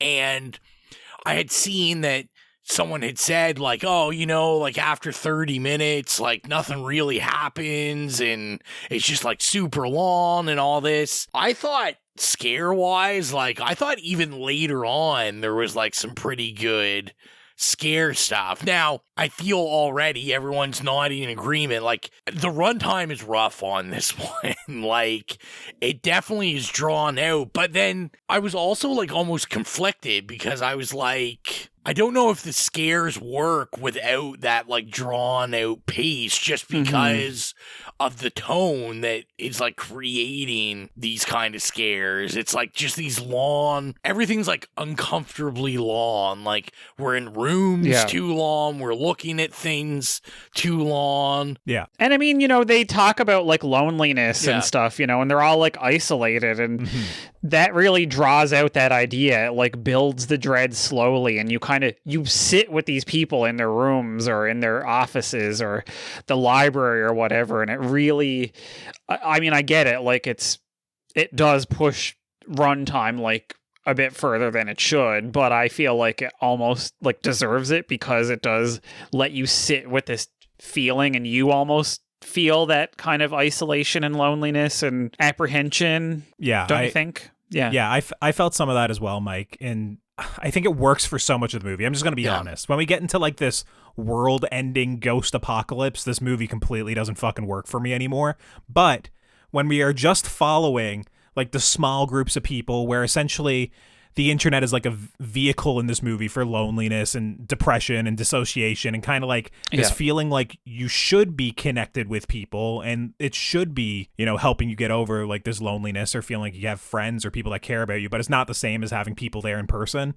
And that's pretty much what the movie's getting at, that it's like, it's easy when you have the internet to just kind of sit around in your room and, you know, kind of like fixate on whatever you're doing online. But there's also kind of like this aching loneliness in the movie that I think manifests in like some mental health issues and, you know, suicide and all this shit in the movie, that it's getting at heavier stuff that I really liked when it was dealing and delving deeply into that I think in a certain way contradicts when it does this turn near the third act, where it's like, I understand it conceptually of like, this is like a global epidemic, like this sort of creation can lead to world-ending sort of revelations and impact, and of course the internet did, but as like a movie with this impeccable vibe and, you know, the pacing and everything, it was so much stronger, I thought, in the first hour. I loved a lot of the prolonged scenes. I love that sort of wandering eye idea, which there's only one movie I can think of off the top of my head that did this a couple years ago and people hated it, like Skinamarink. Oh yeah, which I love. Don't think that I don't think that movie's great, but it's the sort of movie that the more you put into it and the more you're like scanning the frame, the more you're seeing weird shit in the, you know, the film grain and stuff. This movie doesn't go that far, but there definitely are sequences where it's very much like you're supposed to be scanning the frame, wondering where the ghost is, you know, you're supposed to see like that face very slowly fading in, you know, stuff like that I thought it was really effective when you're doing this sort of pacing. Less effective when you're speeding through Tokyo in a car and buildings are on fire and there's explosions and shit. Yeah, what was that explosion? That like really got me. I was like, I didn't know this is that kind of movie. It was a ghost explosion, man. That's what they do. I mean, was it the plane crashing? Yeah, it was. Or is this? Yeah. Yeah, I was like, come on. The pilot checked his email and like, there we go. That was it. Yeah. Exactly what you're saying. Like, I found myself almost every scene where I'm like, especially, it's not even like looking for faces or anything, but like how these ghosts kind of like dissolve into like this like ash and stuff, or these imprints. So like every room we're in, I'm always like looking and I'm like, oh, is one of these imprints on the floor, or, you know, on the wall, or, you know, wherever. And yeah, see, to me, and that's why, like I said, for me, like Skinamarink was a fucking banger for me. I fucking love that movie. And, you know, as Colton said there, earlier, like, just, you know, You're gonna win me over with the analog stuff for sure. That was so good. The analog horror and like the dial-up sort of stuff. Like, yeah. I think we've talked about this before on the show, but just I remember like in my teens when I was, growing up, I spent a lot of time just online on forums and stuff and trying to look up scary shit. And this is kind of like 5 years before I was doing it. I would have been too young to be doing it in 2000, but like 2005, 2006, I was on it. This was the sort of shit I'd go over to my friend's house and their like older brother, their older sister, they would be on there, on forums and talking to people and whatnot. But I really liked, I think it's Takuchi. It's the first guy, like, we go to his apartment because he's, dealing with a floppy disk, something to do with the greenhouse store. And just, like, the way it's all laid out, just, like, piles of CDs, multiple monitors, they're all, like, synced up, flickering, the speakers. The plastic wrap, the speakers, everything. Yeah. It just, like, when I saw it, I was like, oh, this is, like... I remember I've been in rooms that have been kind of like this back in like the early 2000s. I felt that desk. I could like feel my hands on it. I was like, I know what it smells like in that room. Like it just, it was such a beautiful aesthetic. Yeah. And it was just such a cool scene as well. Like I really liked how the movie brought him in. Obviously, he's very morose. He's depressed. He's not very talkative. And then, obviously the revelation where for so much of the scene, they're keeping them on opposite sides. They're keeping like divisions between them. They're framing them separately. All this sort of, all the filmmaking of it to the reveal with like the score like crashing and the hard zoom in on that, like he hanged himself was just, I thought it was a great little horror sequence right at the beginning of the movie that I was like, okay, all right, there's actual ghosts in this movie. And it's a sort of reveal that it's like right away when there's characters talking to one another in these rooms later on in the movie, it creates that little bit of tension where it's like, well, you don't know if they're really there or not. That I thought was a really strong opening with all of, the analog stuff as well. I really enjoyed it. I really like the way his neck looked in that sequence too. Really, just like all the muscles incredibly strained. And he looked kind of like emaciated. Like he was dry. there for a while, but it's really creepy. Like stretched almost. Yeah. It's gross. I've never seen anything like that before in a horror movie. But also that scene, talking about the computer scene when he's like keying in like the codes and he's like talking to himself. I thought that was kind of funny. And probably like the only funny like moment in the movie, especially when it's like so bleak. But I thought that was cute. Is it when the one guy is signing on to like the Uranus online group when he's putting? Is that a different guy? Okay. This is my issue. Yes, this is my issue. I'm sorry. Yeah. They didn't even have the same color hair, but anyway. No, the other guy had like complete like blonde kind of spiky up hair. The guy who was signing on to Uranus, but I really like that section for the analog horror thing of like he's going into all the chat rooms sort of thing. You're seeing the different cameras. People are just kind of all sitting there alone in, similarly looking rooms, more or less. And then you get the text of, do you want to see a ghost? Or would you like to meet a ghost? Whatever it says. Yeah. And, just the cut to like this room. And I was like, I don't know what this is. Like I couldn't really make out what it was. There was some sort of writing in the background that my version didn't subtitle. I think it's like help me or something. And I couldn't see the guy's face who was in the chair, and I was just like, what am I looking at here? Like very unnerving, interesting way into this sort of mystery, I guess, of what exactly is happening here. I didn't know if it was like hackers. I didn't know if it was actually a ghost. It put me in the headspace of, I remember some people when I was growing up, like they would just go on like Live Leak and watch like horrific shit all the time. Yeah. So I was wondering if there was going to be a video where someone like blew their head off and it affected somebody, which, spoilers, that is what they wind up seeing. So it was like, there was sort of this idea when I was watching it that even though it was dealing with some grim subject matter, it was like, oh shit, there's some of this like feels familiar to me. I was thinking too, like, and to me, this would have been way earlier. Like, I would think this would be earlier, but like predating like creepypasta stuff. And I'm like, yeah, this is 100% like this kind of like analog horror creepypasta type feel. And I was also just very, because obviously when you're dealing with a movie that's, dealing with like this early like internet, dial-up internet kind of stuff, you're like, oh yeah, I remember that, but it's like very dated. But like you were saying, Colton, I thought like the chat rooms and everything, I was like, it still feels actually like quite relevant of, it's, it just, I just think overall as a theme, this little theme in this of like, people just watching fucked up shit on the internet. And it's like, what did we evolve to? Nothing. You know what we're doing in 2026? Just watching fucked up shit on the internet. And you just go to a different place to do it. That's all. Yeah. And we can do it a little faster this time. Yeah, back then I feel like it was a little bit less lawless in some regards, I guess. Like, people nowadays, it's like, if you're seeking out videos, you're going to like Instagram Reels or something, in the mid 2000s, you were going to like Live Leak and shit. Yeah. At that time, it was just literally like, I don't know, you could just stumble upon shit. It was like the Wild West. There was no real like video sites for hosting and stuff really a lot of the time. It was just like files being shared back and forth, sketchy shit.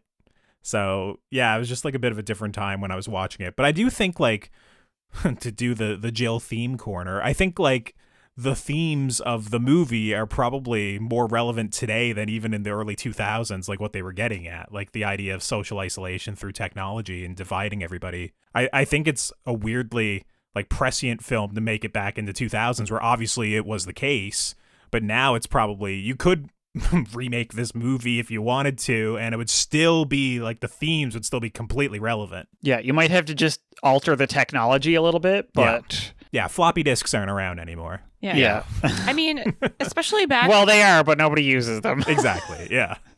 Mike's bringing them back. Yeah. Well, I was gonna say, I thought it was kind of interesting too, because as we, with the ghost, but we have obviously like the main theme of like the internet and creating isolation and loneliness and stuff. I think it's also interesting that they were like, no, you know what? That's not even depressing enough, that we also have to add in like the fact that like the afterlife also sucks. It's just also isolating. And I just thought it was like very interesting that they made it so like it wasn't like necessarily a positive thing or a negative thing. It's just like you die and then it's just isolation and you're lonely still, just like you were on the internet when you were alive. And but you come back and be the same way through the internet again. Yeah. It's like, it's so funny because I watched this yesterday, and this morning at work, like very early in the morning, I was listening to podcasts, and one episode of something I was listening to, they were talking about like, it was essentially like, billionaire tech assholes are trying to like murder us. And they were talking about the like extinctionism of all these like rich tech people, and how they essentially want to, like, when they talk about humanity, they really don't mean human beings. They mean like sentient AI essentially in the future. Living and forever, I was kind of forever in whatever form it may take, even if it's, a digital fingerprint, more or less. Yeah, and like, uploading your brain and all that. Mm-hmm. And it just made me think of this movie because I was like, wow, there's just like, it predicted this bullshit decades before, and also it makes it even more depressing because it's just this fucking loop of like, be lonely, die, turn into a ghost, go back on the internet, and then leak back into the world. And it's like, Jesus Christ, is there no peace? Is there no rest?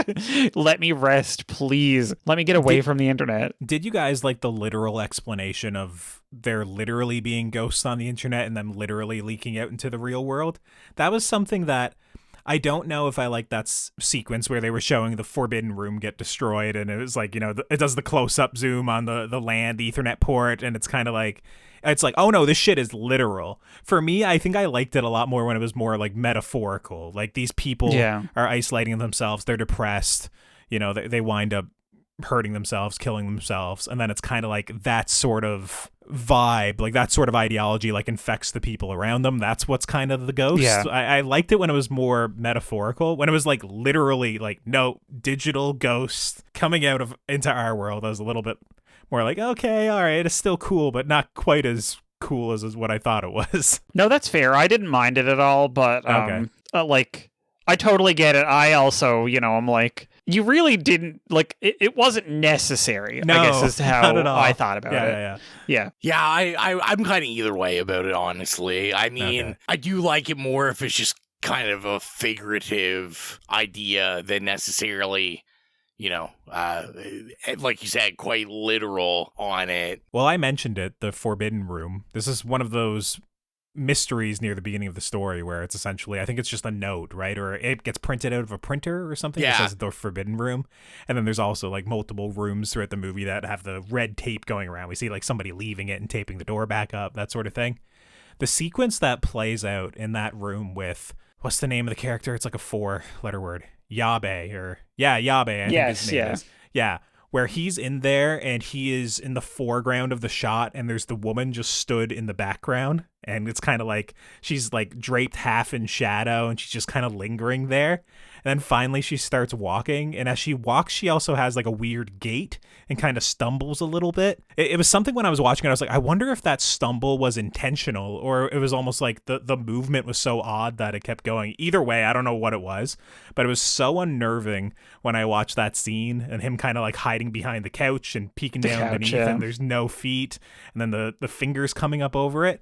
I thought that was like one of those sequences for J-horror that I was like, I'm surprised I haven't heard about this dozens of times. I'm surprised it's not like one of those scenes like, Samara climbing out of the TV or something that it's just like, I've seen just this clipped done to death. Yeah, exactly. Because this is like for me is the scene of the movie that when I was watching it, I was like, this is an incredible sequence that I was like chilled, felt like the hairs on my arms and my neck rising as I was watching it. I was like, this is a crazy sequence. Like, it was so well handled. And at that point in the movie too, just like this overwhelming oppressive atmosphere that I think it worked incredibly well. I really liked that scene. So yeah, this is what I was bringing up that you way more eloquently brought up. Was I was gonna say I just scene of the movie. Like, also can't believe I've never heard of this scene just outside of just talking about the movie. But like the thing that really worked for me, which reminds me of like stupid things you see on the internet, was because like when it first starts, I'm like, oh, this is fucking stupid. And then just because it's so drawn out and so weird and it's like just like this movie, right? Like it's like long and everything's like slow, and it's just as it's going, I'm like, oh, wait a second, this is like actually fucking creepy. Yeah. Even though like 2 milliseconds before, I'm like, this is so dumb. I'm like, this woman's just gonna walk slow up to this guy. But then, like you said, when she starts just doing this weird shit, I'm like, what the fuck is going on? And yeah, I thought this was like pure dread. I really was surprised how well this worked for me. Yeah, with that kind of gait, like that stumble, I really thought it was going to go into contortionist territory, which is the most terrifying thing to me ever. So I actually like couldn't even watch that. I had to look away like in my peripheral to watch that scene because it was so scary. And then she makes these hand movements as well. And like you said, like the fingers, everything, it is very like Grudge, The Ring, all that J-horror stuff. And yeah, that's, like you said, the first part of this movie, that's when it really shined. And especially like the ghostly kind of encounters, they were always pretty scary. Yeah, the hand movements were creepy, for sure. Yeah. The fingers like slowly wrapping around like the couch. And I didn't want to see her face.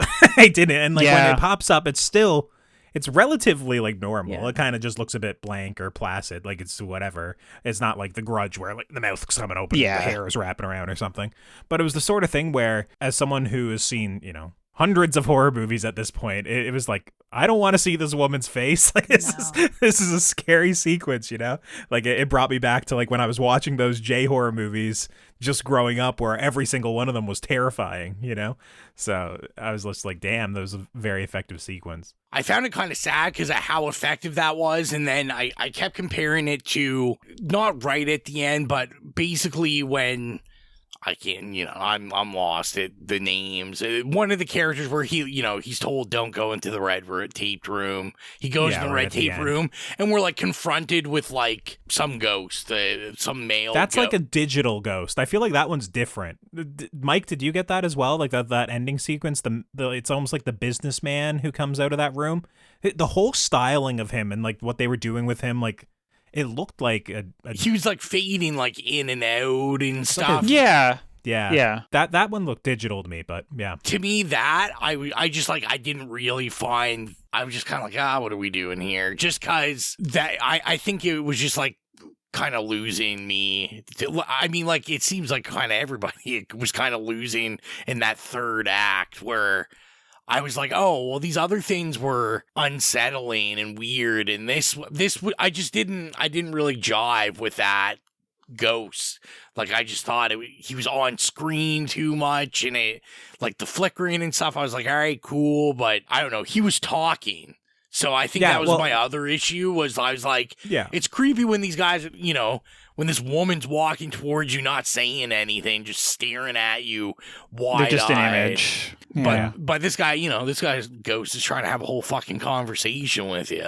This one worked for me, Rowan, not in the horror sense. Like, I wasn't scared or unnerved like I was at some of the other points in this movie, but it worked from, like, the Skinamarink voice explaining everything at that one point in the movie where the head comes out and it just tells you everything about the movie. That's what it worked like for me, where I was like, this guy isn't scary, and I don't really know why he visually looks different.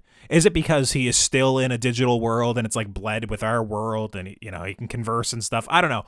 Basically, what he was talking about conceptually, I thought was really bleak and scary. I think he was the one who was talking about, like, the nothingness, like, you know, that basically this is all it ever is sort of thing. Like, it was a very nihilistic conversation that I liked the scene. It just wasn't like a horror scene or like super scary to me, other than, you know, ideologically, you know? Yeah. But the way he was speaking as well, there was like digital artifacting and stuff I found, like, on his voice, like everything, he seemed off. Everything about him seemed off. So I thought it was cool. It was just very different than how we've seen any other ghost represented in the movie. So I feel like it must have been intentional, you know, to model that ghost that way. And then it starts to go in like an apocalypse direction more so than horror. Exactly.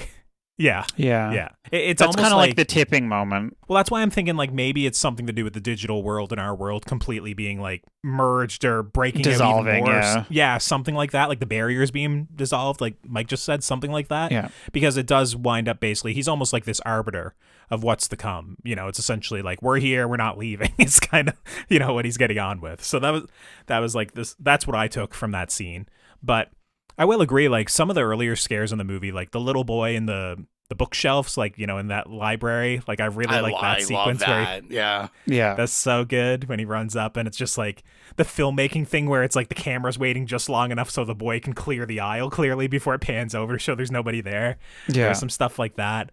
There was some really good sound work once again in the movie where all of the sound ducks out at one moment when one of the other characters are in one of the forbidden rooms, and all you hear is like "Saskate" or "Help me," like, you know, it keeps saying it like over and over again, and that's all you can hear. Like, I've really liked a lot of those sorts of moments once again, and like the first half of the movie, like just creating this atmosphere. There's so many little sequences like that just all kind of added up where I was like completely on board, really enjoying what I was seeing. I did have a note I do have to bring up, probably on the less serious note, but the character I think is like Huru, I think is her name. Harue? Yeah, Harue. Harue, yeah. Apartment, just baller status. Like, I was like, what is going on here? Especially like anything I know about Japan where I'm like, the apartments are like tiny and it's like very like, I know everyone else's apartments. I was like, yeah, this makes sense. Yeah. It's like this character, she's one of, no, she's not the student. She's the works at the plant place, right? No, Harue is, Harue isn't the student. Yeah, that's somebody else. Yeah. Miki. Jesus, That's we're so white. Yeah, we're so white. So this is genuinely an issue with the movie, that it's like, I think like Junko and Miki work at. No, Harue is the student. Yeah. Okay. Yeah, that's what okay. That makes sense. Well, that really doesn't make sense then, because she's the student from the computer lab. Yeah, well, I just PhDs or something. They must be paying well over there. I know. I was like, I thought of my apartment when I was doing my master's, and I was like, living like a rat, girl. Like, my doorknob fell off, and I like couldn't get it put back on. And I was like, man, this bitch. Yeah. I gotta look more into it too, because I was interested just from what I know from customs. Like, she also wore shoes in the apartment, or I say apartment. I'm gonna say penthouse. Like, this was upper echelon. It practically was. Yeah. Damn, you were looking out for her grippers. Well, it was just something you notice because of like the cultural thing, like.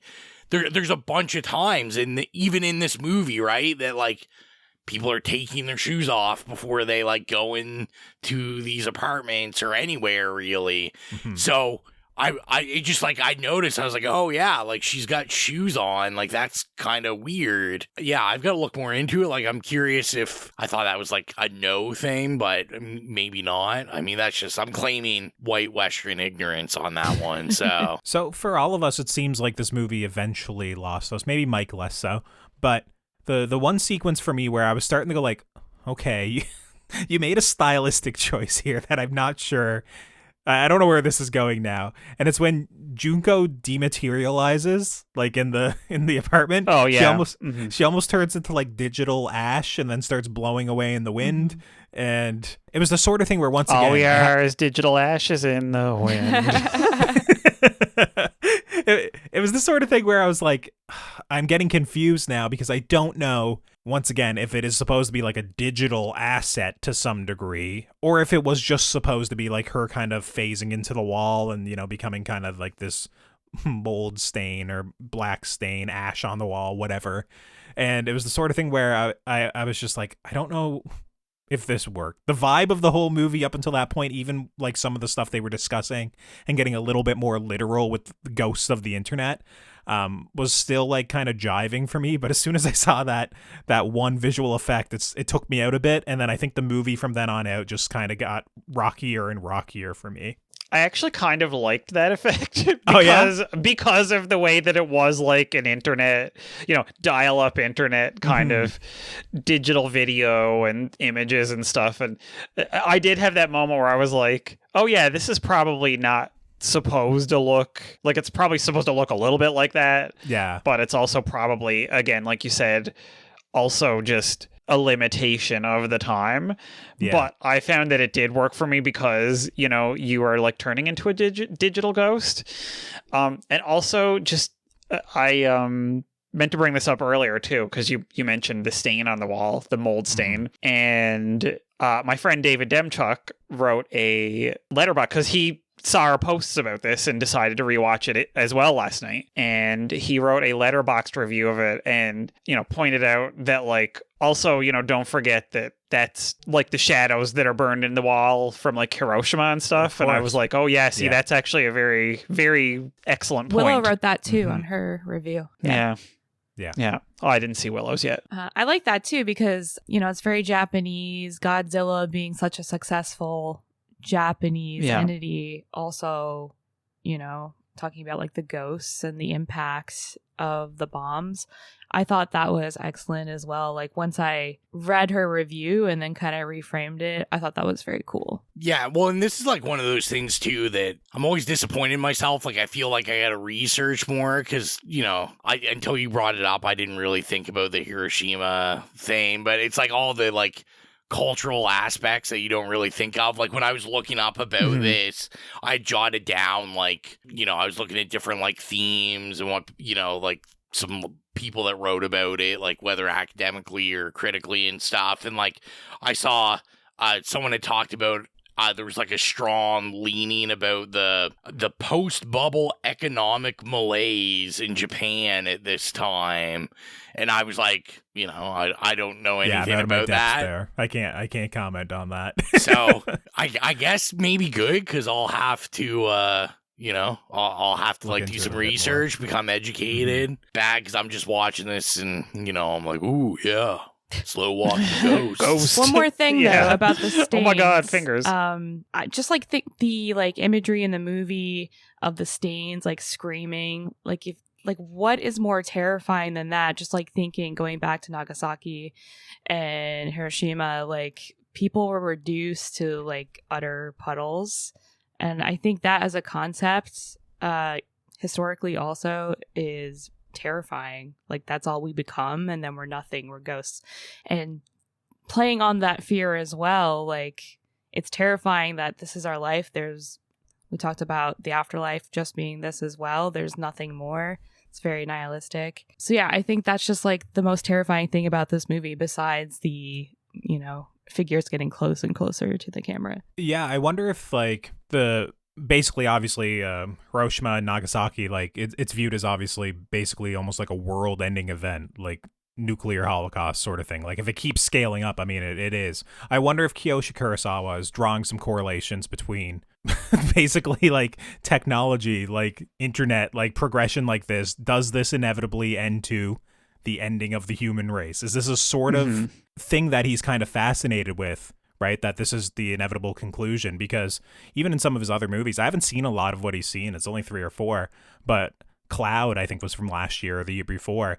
He's very much fascinated with like how we live with technology, how much it impacts our lives, how much it is often a negative effect on our lives.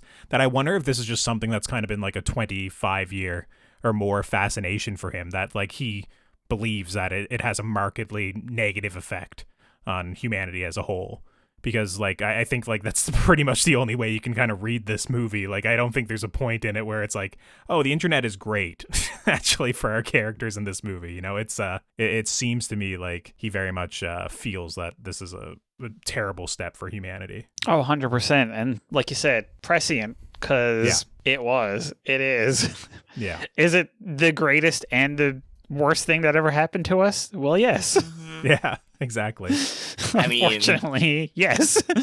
There's only really like one good that's ever come out of it, and that's that you get to listen to this podcast. So, oh, true.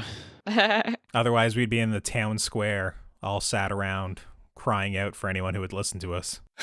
Just like talking about a remake, if there were to be a more current one, how terrifying would it be? Yeah. This being 2001, our lives didn't revolve totally around the internet like it does now. There's like no escaping it anymore, so it's even more bleak. Yeah, it's literally on your like fridge, and your TV and your car. Yeah, like that's what works so well with it, though, I find, because I did think about that. I was like, oh, what if, like, you know, he wrote this last year and, you know, put it out this year. And I was like, what's crazy is, like, not a lot has to change in the movie, like, to other than the actual technology, like, being a little better. But I'm like, it's pretty much all the same. Instead of being depressed in front of your PC, your desktop, you're now depressed laying in your bed on your phone. It's like with your phone in your face. Yeah, yeah, like, exactly. Is like the major change, and also the idea of like the forbidden room where the ghosts are. It almost winds up being like everywhere is a forbidden room now, right? There's access to technology everywhere. This could be anywhere. It can no longer be localized, right? It's the sort of thing where it's everywhere. It's out there. Do you think they missed out? You know, you had brought up a little earlier there about when you're watching the screen and, you know, it comes up with the text like, do you want to see a ghost? Was that a prime spot for the face of Reagan to pop up and then just a scream sound? Just the like... It should have had the little maze, and he should have been like, you know, navigating the maze, and it gets smaller and smaller near the end, and he had to lean in really close. Yeah. Perfect. I hate it. Yeah, 100%. That's all I thought about when that popped up. I was like, oh man, the internet used to be such a fun place. Yeah, well, in that sequence, like, once again, like do you want to see a ghost? And finally the payoff, payoff is a little bit too strong, but like where it ultimately winds up, I thought it was just like, once again, earlier on in the movie, I thought it was just like maybe like God, what are they called when you pass them around and you pass it on for, basically it's like you have to send like a chain letter. A chain letter. Yeah, like I thought it was like basically like an early version of a chain letter. Like this was getting passed on, and it was like, do you want to see a ghost? Someone's going to shoot themselves in the head. Like they don't exist anymore. It was kind of like what I thought it was going, especially with like all of the you know the suicidal. It's like right off the first scene, right? That like for sure. Suicide and you know what? Email chain letters did exist back in the day. Oh, exactly, right? So it was the sort of thing where I thought maybe that's where it was going, but the ultimate like revelation there where it's, you know, I think it's Harue near the end of the movie where she's kind of like repeating what she saw online, whether I don't know if she's possessed, that, you know, what exactly is happening there, or if it's just like, once again, you know, you see this happen and it never really leaves you. That was the sort of thing when I was watching it, just once again conceptually as someone growing up. And there was one guy who like went to my school, like he was one of those who he would always like look into shit like all the time. You'd go over to his house and he'd have horrific shit on his monitor all the time. I remember one time he accidentally watched a shotgun headshot, like someone killed himself with a shotgun back in the early days of the internet.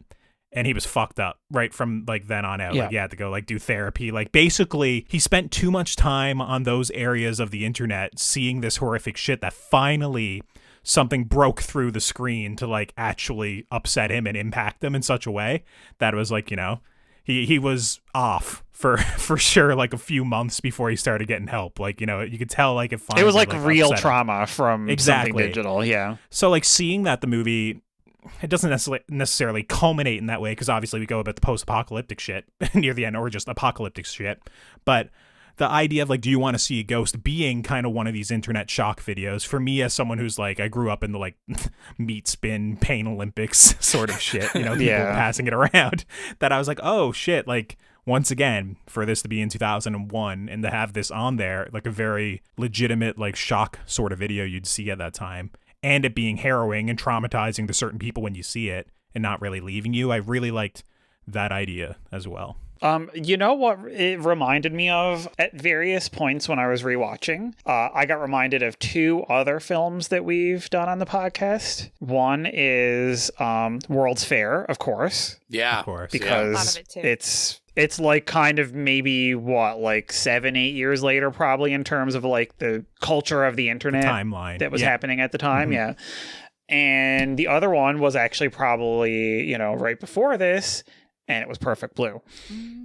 At various points during this movie, I was like, oh, I'm kind of getting vibes of these, and like I'm really enjoying that it's kind of like this weird like overlap in the Venn diagram of those two very different films. Two bangers. Well, I mean, World's Fair I was not keen on at the time, but I still think about it all the time, and I think I need to give it a rewatch, because I think after we spoke about it, I started to appreciate it a lot more, and I think I would like it more. Yeah, it was one I enjoyed watching. I think that may have been my pick. I'm not 100% sure. It seems like something I would pick if it's not. I think it was, yeah. It was? Okay, Mike gave it 2.5 stars. I know, but I keep thinking about it, so I just feel like it was a strong 2.5 stars. Yeah, there you go. I just remember it being one that I enjoyed watching it because I could relate to a lot of it, but also the discussion itself made me enjoy the movie more. Like I liked the movie having discussed it on the show, right? Yeah, same. And I definitely by the end of our talk, I appreciated it a lot more. And I think I rated it before our talk, Jill, FYI. I usually do put them on Letterboxd before we record.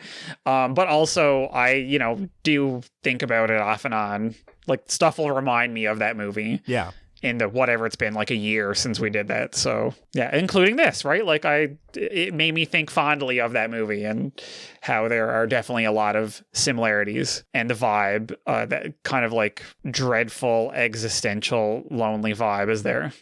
Yeah. Just with a different aesthetic. The ending, I didn't know 100% how to take the final line where it's like, basically now that I'm alone at the end of the world, with my only friend, I've found happiness.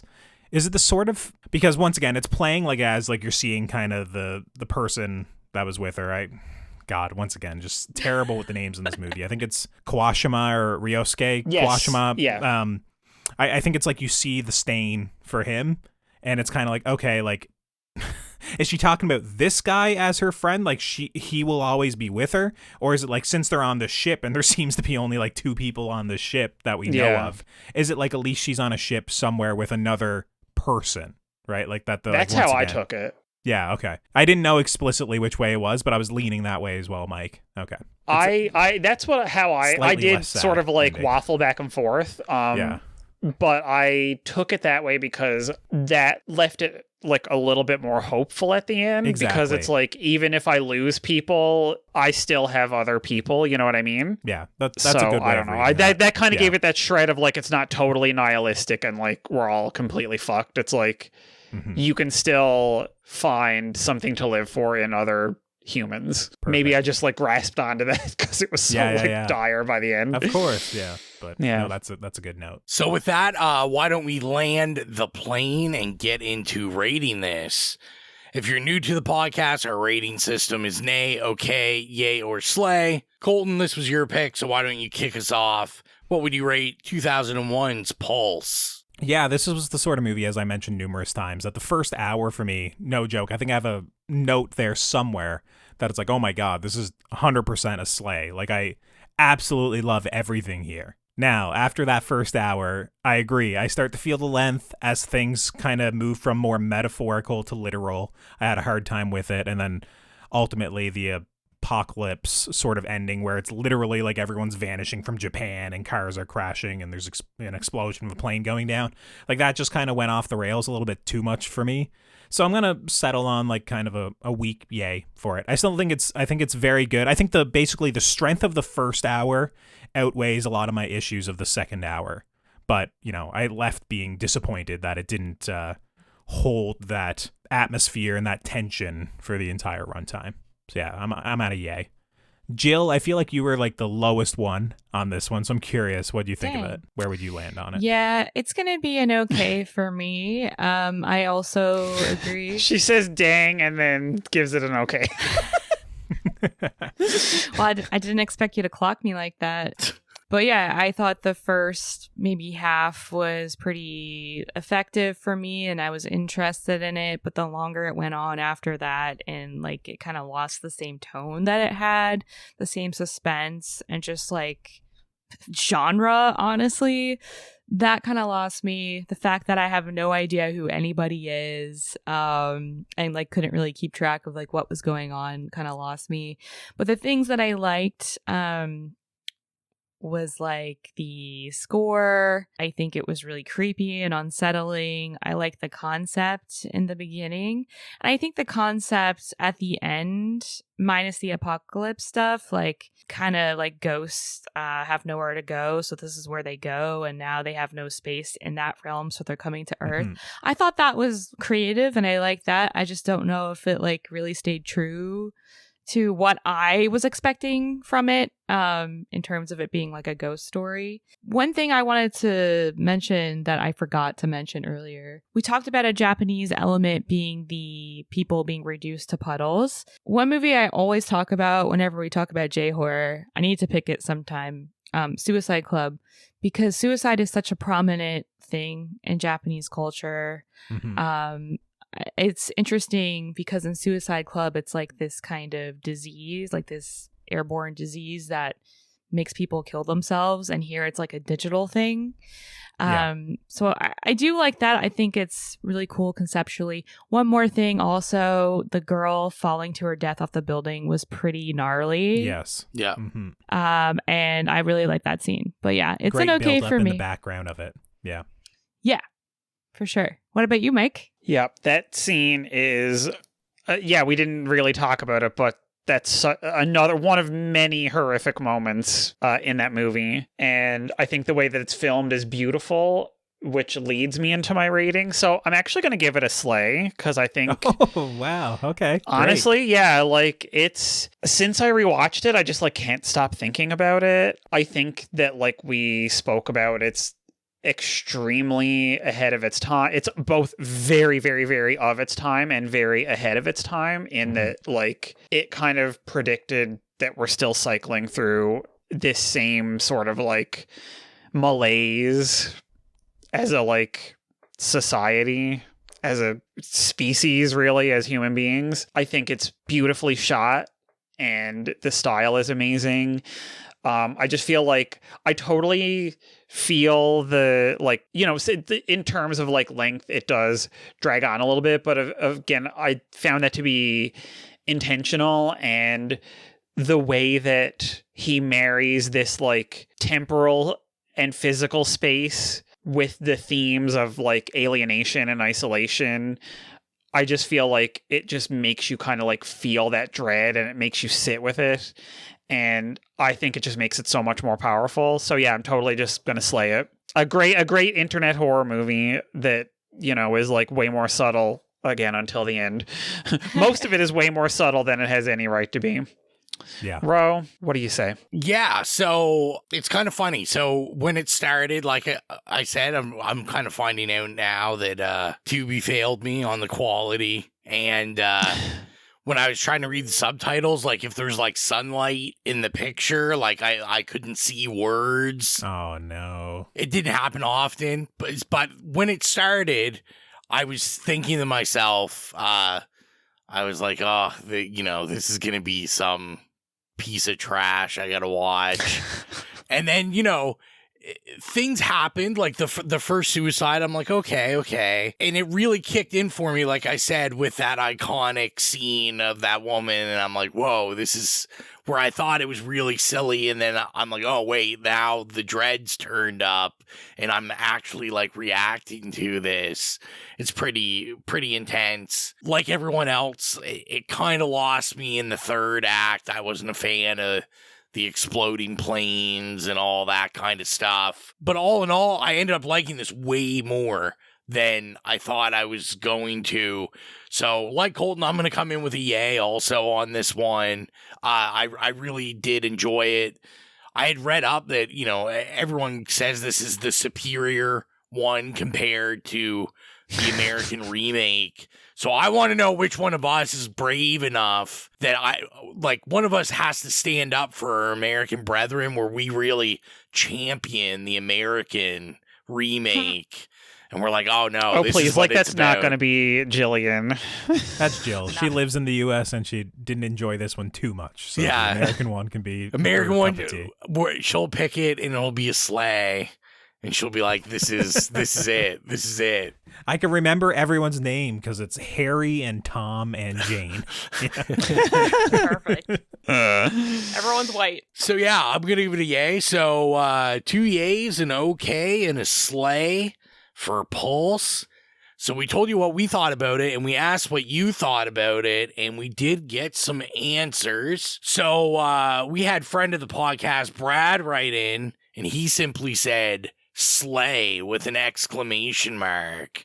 So a big fan of Pulse. And then Horror Hound Holly P did write in about it and said, Pulse, a yay from me.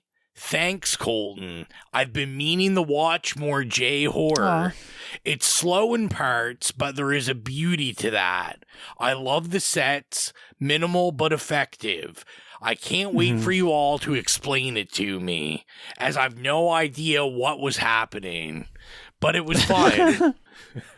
I don't know if we completely explained the movie, but I mean, we didn't really. Definitely themes and there's whatnot. red tape rooms. I don't really know what's going on with them. They just exist. You don't go in them. Yeah, so I don't know, Holly. Normally, you're more intuitive about this stuff. At least than me, you know.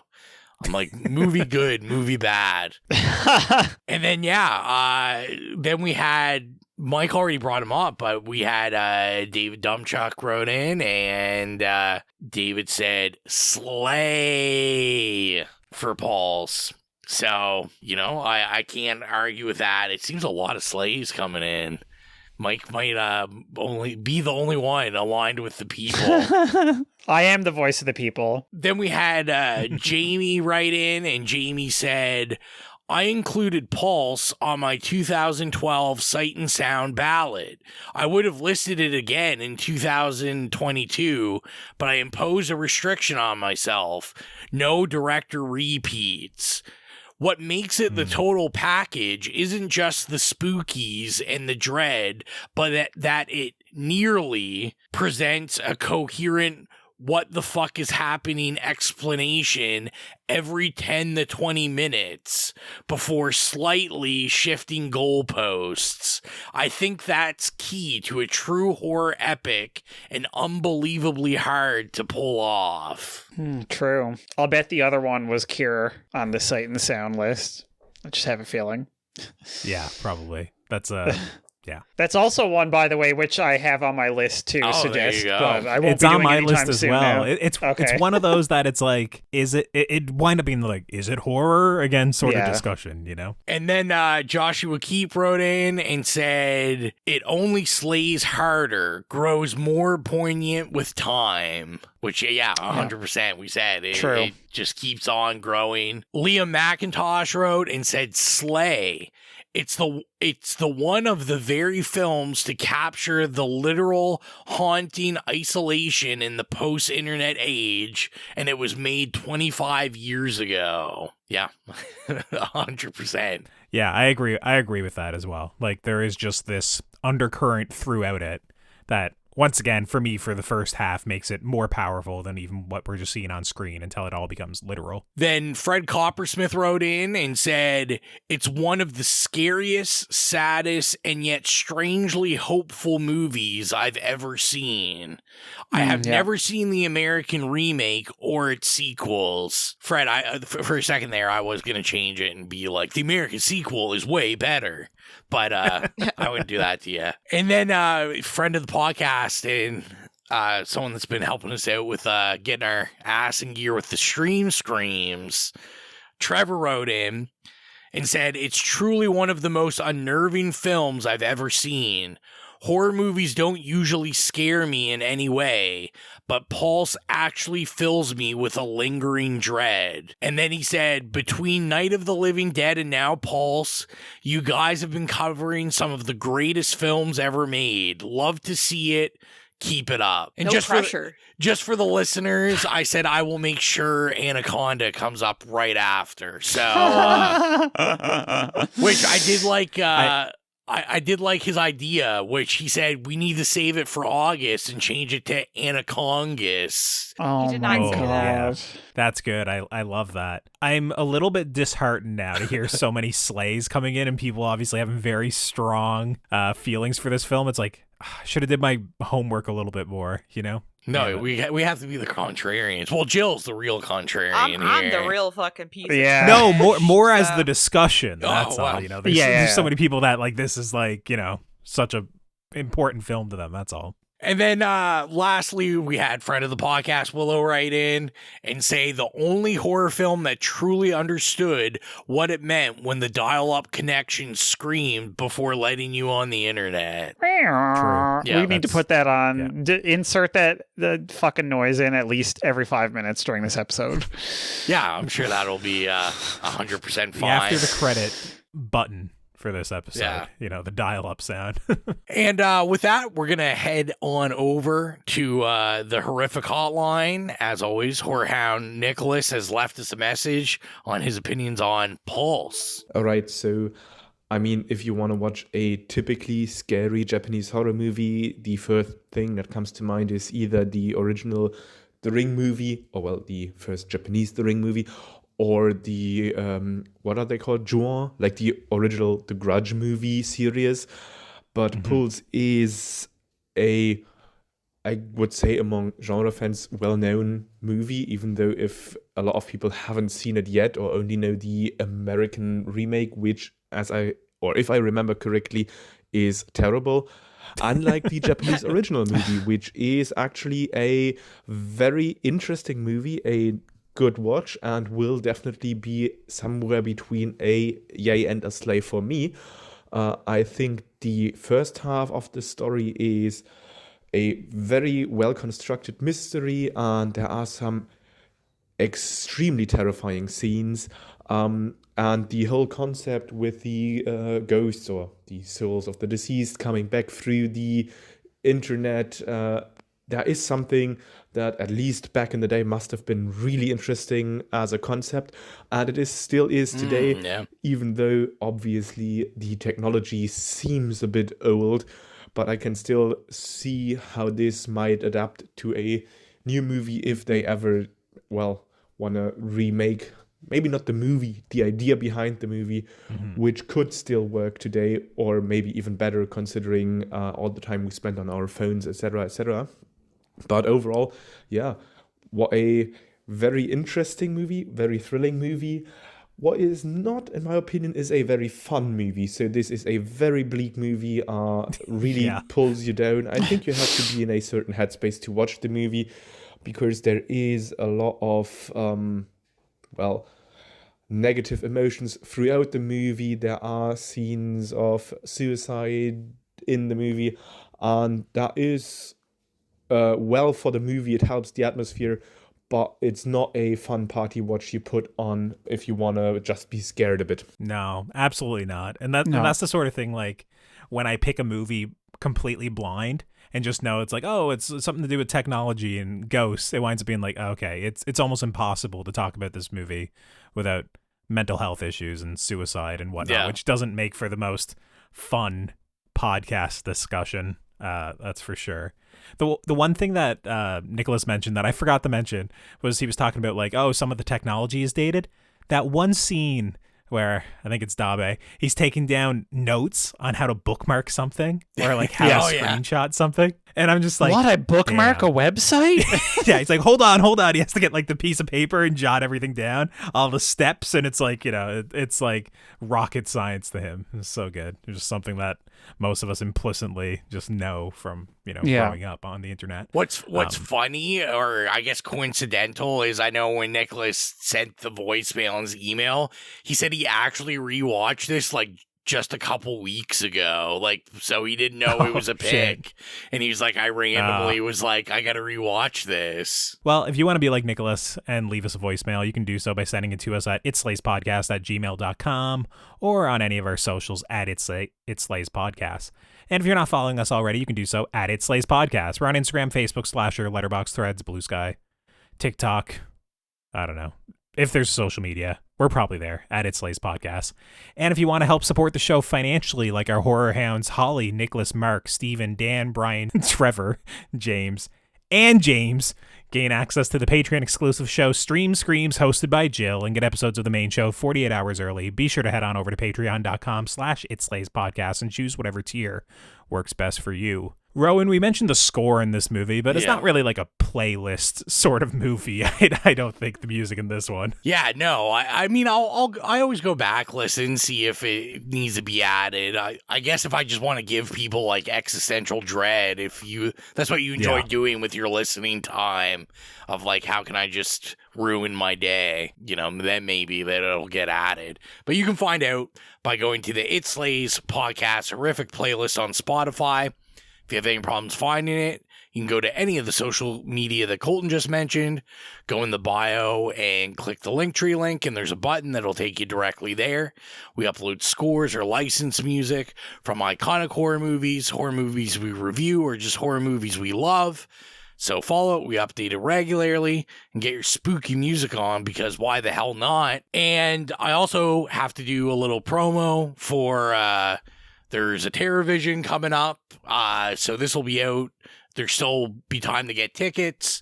Wednesday, February 4th, Lower Sackville, the Cineplex. TerrorVision is putting on a movie that we have talked about for the last 2 episodes.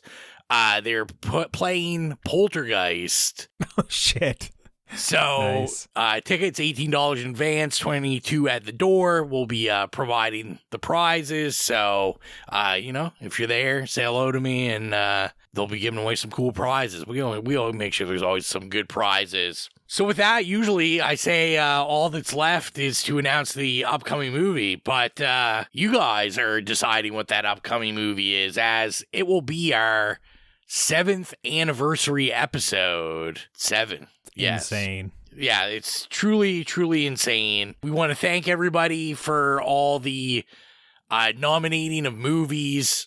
We had to shut it down like 4 days early. It was just, it wouldn't fit on like any sort of graphic you'd have to make for it. I don't even know if I'm doing an official graphic like I usually do most years, but it was just, we already had enough picks, and it was just like, to make people scroll through Instagram stories for, 5 minutes in order to vote is not the vibe. So yeah, thanks for all the support. Just so I guess what am I announcing these? What am I doing? I don't even really know. I mean, even if you announce them, like most of them are gonna be already they're gonna be gone. But, so basically, just check our socials, our stories. Yeah. I think by this time next week, when the episode comes out, we'll still be probably halfway through it, or in one of the final stages. So I mean, we usually run each voting period for about 48 hours just to see which ones actually like come to the top and move on to the next round. And I think there's usually like 4 or 5 rounds in order to come out with our victor. So. Yeah, just check our social media. I mean, we're doing it, I'm pretty sure, almost exclusively on Instagram this year at It Slays Podcast. So if you're not on there, get on there, at least a vote. And that's where you can see all the picks. I think we're probably going to have, almost 30 selections this year. And obviously, Human Centipede 2 is probably going to be running away with it, is my prediction. Yeah, I think that's a good prediction. I did see Anaconda is on the list, so you could get Anaconda early. Get that Jennifer might have Lopez. To strip that. That's what she said. Get rid of it. Save it for August. Oh, God. And I do know what else is on there. Mainstay. I'm sure Jennifer Lopez has had her share of Anacondas. Oh, jeez. A mainstay is on there. House of Wax. That has yet to win. Yes, House of Wax. House of Wax. So no years. joke. Yeah. This year, I was on the fence about doing the bracket thing anyways, just because it's a bit of work behind the scenes just for graphics and stories and all that shit for me. And I was just like, I feel like every year House of Wax gets kind of far, but it's never in the finals, and it always loses. Never. And I was just like, we should have just chose House of Wax and had a real celebration, but no, we'll see what it winds up House being. of Wax for this podcast is like everything everywhere all at once for me. It's always there, but it just never quite makes it to our eyeballs. So Fair. Keep a look at our socials. Once we have the winner, we'll announce to everyone what you'll be watching for our anniversary. So that is everything. As always, thank you for all the support. I am your humble host, Rowan. Thanks for everything. It's Mike. And I'm Colton. Bye, it's Jill. See you later.